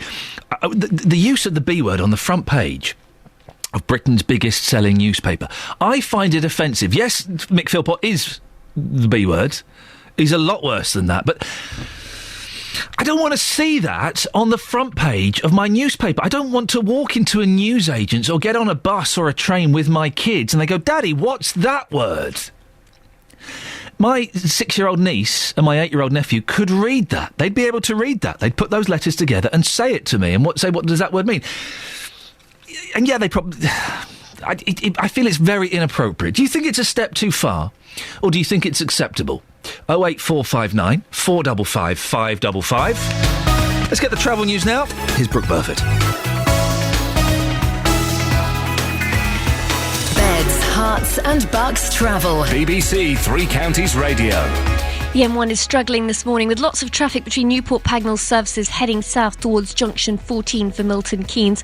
Once past those queues, there are delays between 12 at Flitwick to junction 10 for Luton Airport Spur Road. The A1M northbound, that has one lane closed between junction 9 at Letchworth to 10 at Stopfold because of a breakdown. And the worst of the queues this morning on the M25 anti-clockwise, they appear to be between junction 17 at Maple Cross to 16 for the M40. The average speed is about 25 miles an hour according to my speed sensor. And with public transport, if you're travelling by East Coast trains in and out of King's Cross, there are delays of up to an hour. Brooke Burford, BBC Three Counties Radio. Brooke, thank you very much. Morning, it's 8:45, Wednesday, the 3rd of April. I'm Iain Lee, and these are your headlines on BBC Three Counties Radio. Missed hospital appointments cost the NHS across the three counties over £20 million last year. A former Bedfordshire teacher has been charged with sex offences dating back to the 1980s. In sport, Watford are now closer to securing automatic promotion after beating Hull 1-0 last night. Coming up, the 3 people convicted of killing 6 children in a house fire in Derby will be sentenced later today. The story is on the front page of most of the newspapers, including The Sun, who use the B word. How appropriate do you think it is to have swearing on the front page of your newspapers? Well, our inappropriate word correspondent Justin Dealey has been getting your reaction to this story. We'll catch up with him before 9am. But now let's get the latest weather with a woman who I can't imagine ever using indoor language, Elizabeth Rossini. Beds, Hearts and Bucks weather. BBC Three Counties Radio. Hello, a very good morning to you. It's been a bright enough start to the day, but unfortunately we've got more clouds spreading in from the east, and that's going to be just about everywhere through the late morning and into the afternoon. So across most of Hertfordshire at the moment, of course, staying brightest for longest over Buckinghamshire as we head into the afternoon. But elsewhere it is going to be a very cloudy picture indeed. We've got the northeast easterly wind picking up too into the afternoon, and that's going to make it feel colder than the air temperatures would suggest. Between around 4 to perhaps 6 degrees Celsius in Aylesbury, Luton and in Hertford later on this afternoon. That's just 43 in Fahrenheit. Most places are going to stay dry. What we might just see into this evening are a few light wintry flurries in places, so no big changes into this evening and overnight. Then again, watch out for a few light flurries perhaps, but otherwise it should stay mostly dry, quite cloudy. Temperatures not dropping quite as far as they did last night because the skies won't be clear, so dropping to just below freezing or sticking at around freezing for many of the towns, I suspect. And then tomorrow, cloudy, cold. We've still got that very raw northeasterly breeze. No big changes until Friday, when I think we will start to see a little bit more in the way of brightness and sunshine. And then we're going to say goodbye to that wind, I think, on Saturday and Sunday. It will make it feel a lot more spring-like, and where we get the brightness and the sunshine, it will actually feel reasonably pleasant, I dare say. The temperatures being dragged back up to where they should be at this time of year by the time we get to Monday. So good news there. That's the forecast. Thank you, Elizabeth. Nick Coffer across Beds, Hearts and Bucks. On Friday, I'm taking my programme out of the studio and I'll be broadcasting live from Lily. Nick Coffer. I'll be trying out some rare meats from a local farm, figuring out how to play bridge properly, and I'm going to have a go at playing lacrosse on the green. Nick Coffer. There'll also be local musicians, local authors and lots of local stories. Nick Coffer. Live from Lily, Friday from 12. BBC Three Counties Radio. I guess the question is, would you mind if I said the B word on the radio? I'm sure some of you wouldn't, and it is just a word, and we do put too much weight and importance into words, don't we? And we shouldn't really be scared of any words. But if you're in the car with your kids, taking them to school, or I think it's maybe half term for some of you, but if you've got children in your car or in your house listening to this, would you want me to say the B word? Would you want me to read this front page of the newspaper? I'm not going to. I could get away with it because I could justify it because it is the front page of a newspaper, da-la-la-la. But I wouldn't want to, because I know as a listener to the radio, at 10 minutes to 9 o'clock in the morning, and if I'm doing breakfast with my boys, I wouldn't want them to hear this word. It would probably wash over their head because they're 3 and 1. It would certainly wash over the 1-year-old's head. But I wouldn't want them to hear it. I wouldn't feel comfortable with them hearing it. 08459 455 555. 10 minutes of the show. Would really like to get your opinion on this, because this front page of The Sun has shocked me slightly. Child killing bee stabbed me 27 times. It's a quote from an ex-partner of Mick Philpott, and that would be their justification, I would imagine. But the letters are an inch high. You fold the paper over, because sometimes in shops you only see the top half. You can still see it. It will be on the counter. It will be next to the comics. It will be next to the toys. It sits very uncomfortably with me. 08459 455 555. Does it make you uncomfortable? Or am I overreacting? And it's just a word. It doesn't really matter. Well, our bad language correspondent, Justin Dealey, has been out and about. Justin, where have you been? Ian, good morning to you, sir. I've been in Aylesbury this morning. In the first hour, we spoke to Frank. He said this was a step too far. In saying that, he then went to the counter and bought the Sun newspaper. We also spoke to Kevin. He said that the language on the front page of the Sun this morning just wasn't strong enough. He thinks it was perfectly acceptable. Interestingly enough, Ian, I've been into 5 newsagents this morning, and I've said to people, have you had any complaints or any comments about this headline whatsoever? And they've said absolutely not. So clearly their customers not offended. A moment ago I spoke to Dennis, and this is what happened. Well, Dennis, we're looking at the front page of The Sun there. You can see the headline. Yep. Again, I can't read that out on air this morning. Yep. Is that headline a step too far, do you think? No, I don't. I think it's common knowledge now. Everyone knows all about it. It's a swear word, though, isn't it? It is a swear word, but under the circumstances, I think it's deservedly so, to be honest. In saying that, though, young children walking into the newsagent, it's the first newspaper there, on buses, on trains this morning. Yeah. Children maybe seeing that word for the first time. Yeah. Surely that's a bit much, isn't it? Well, yeah, on that circumstances, yes. But then in the end of the day, at a certain age, they're going to ask, what is that about? And then they're going to be explained about bad people like this in a bad environment. And as I say, common knowledge is it's a used word that are used quite regularly nowadays. There's no excuse for it, but for that is understanding sort of situation, the main headline on a main paper for someone who's done the disgusting thing what he's done for his own children. Like, I mean, it clearly appalls you. Just one final question for you. I spoke to a man earlier on. He said to me, well, you know, most kids these days in the playground, they know these words anyway. As somebody who's got 2 children, would you go along with that? I understand that, but it's the old sort of fashion thing, as where and when you say things like that, you know. Kids nowadays say it sometimes when they're young, they say it just for the sake of just saying it and being big and all that sort of thing. He said, but when it's something like this and a topic like this, this is one thing that I think personally it stands the ground, like, you know, no problem at all. It's fully justified. Yeah, I think so, definitely justified, yeah. So the words of Dennis there speaking to me a moment ago. Certainly on my travels this morning, Ian, I've not found anybody who says this is utterly outrageous. I will not be buying that newspaper. I personally was a bit shocked when you first started talking about it this morning. I then picked up the newspaper, but they are certainly still selling, and nobody's saying to me this is totally outrageous and totally wrong. There's a few comments on Facebook, Justin. There are some people who are against this. Let me just see if I can find some here. Joe says, splashing across the front page for younger people to read doesn't set good examples by us older, supposed wiser generations. Peter goes on about using even stronger language. Adam raises an interesting point. If the word is plastered on every high street in Britain today, why does the BBC, he's talking about us, feel the need to censor it here? The high street has kids walking along it. Facebook is legally, at least, confined to adults. Can we not think what we want to think anymore? And that's because we've blanked the word out on the Facebook page. The reason we've done that was our decision. I was involved with that decision because I know that we have got young people listening to this show, and young people go and look at Facebook. And I just feel as a dad, I don't feel it's particularly appropriate to have that. Well, absolutely. Again, I could quite clearly say the word now. We would probably get complaints, but we could certainly get away with it. We could justify it, totally. We could definitely justify it. I mean, yes, it's a quote. I can see this both ways. Some people, I'm sure, will be offended. Those will be the people who clearly don't buy the Sun newspaper. But other people saying, well, you know, on buses, on trains, you see the kids first thing in the morning, they could be picking up this word for the first time. Others, of course, they would argue that most kids know this word anyway, and they do use this word, but just not in front of their parents.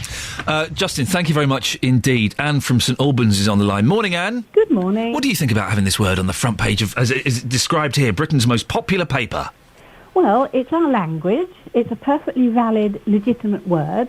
The description of it is the child of of unmarried parents. But that's not the context this word is being used in, Anne. That's not. It's not calling him illegitimate. Will you allow me to continue? No, but just you can. Will you allow me to continue? I will do, Anne. But I need to just pick you up on one point. It's not being used in the context of illegitimacy. It's being used in the term of the swear word. Allow me to continue, please. Will you acknowledge the point I've just made?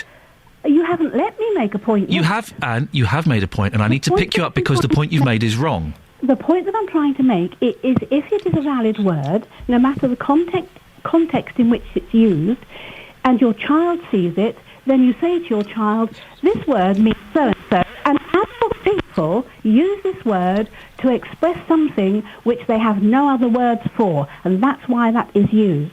That's Anne, can I interrupt? Language. Can I interrupt? Because the first point you've made is invalid, because it's not being used to describe someone who's illegitimate. It's not being used in that context, and you know it's not being used in that context. I did not claim that it was being used. Then why did you mention it? Why did you mention that then?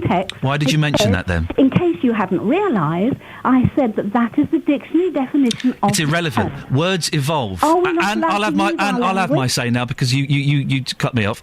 The words have evolved. That word, for the most part, isn't used for illegitimacy. In the 12th century, it meant a sword. It doesn't mean that anymore, and it doesn't mean it's not used to mean illegitimate anymore. You know exactly why it's used.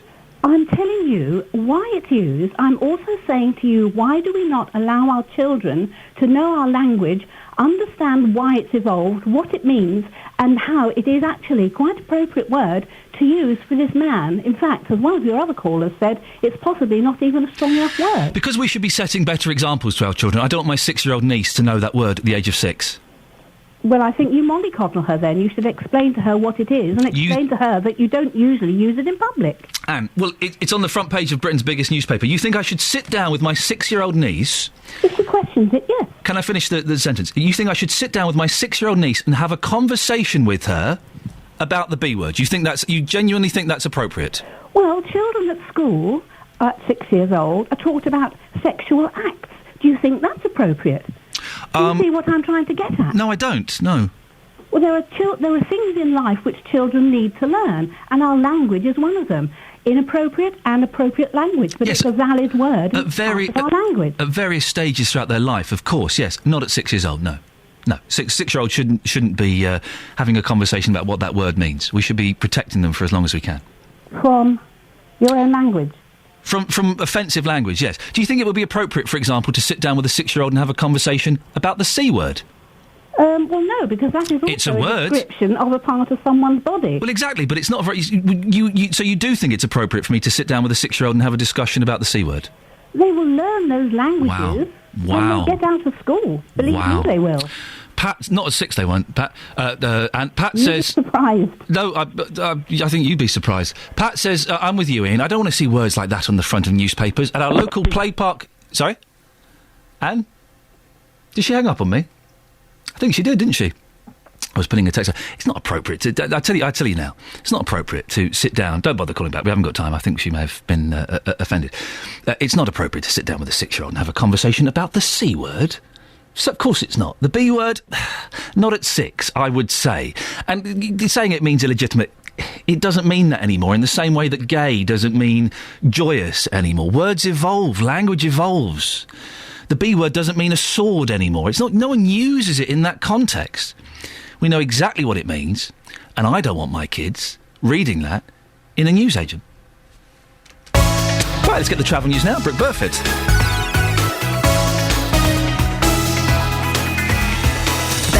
Hearts and Bucks travel. BBC Three Counties Radio. The A1 Great North Road is queuing at the Black Cat roundabout towards Sandy. The A1M northbound, that has one lane closed between junction 9 at Letchworth to 10 at Stotfield because of a breakdown. The M1 still has rush hour delays between junction 13 and Milton Keynes South to 10 for Luton Airport Spur Road. And the A10 Great Cambridge Road, that's very, very slow this morning between Bullsmore Lane to Southbury Road. The worst of congestion on the M25 anti-clockwise appears to be between junction 17 at Maple Cross to 16 for the M40. It's moving about 25 miles an hour there. And with the trains, if you're travelling by East Coast trains in and out of King's Cross, there are delays of up to an hour. Brooke Burfitt, BBC Three Counties Radio. Brooke, thank you very much indeed. Well, we got there for the end. I think we managed to stagger through. I enjoyed that this morning. Well, thank you very much, everyone who took part, even Anne at the end. It's nice to have a little argument before 9 o'clock. That's it. Back tomorrow at 6. Stick around because JVS is up next. Until tomorrow, ta-ta. Getting beds, hearts and bucks talking. This is BBC Three Counties Radio. Thank you, Iain. Good morning. Welcome to the JVS show. I'm Jonathan Vernon Smith. I've actually been down to our home.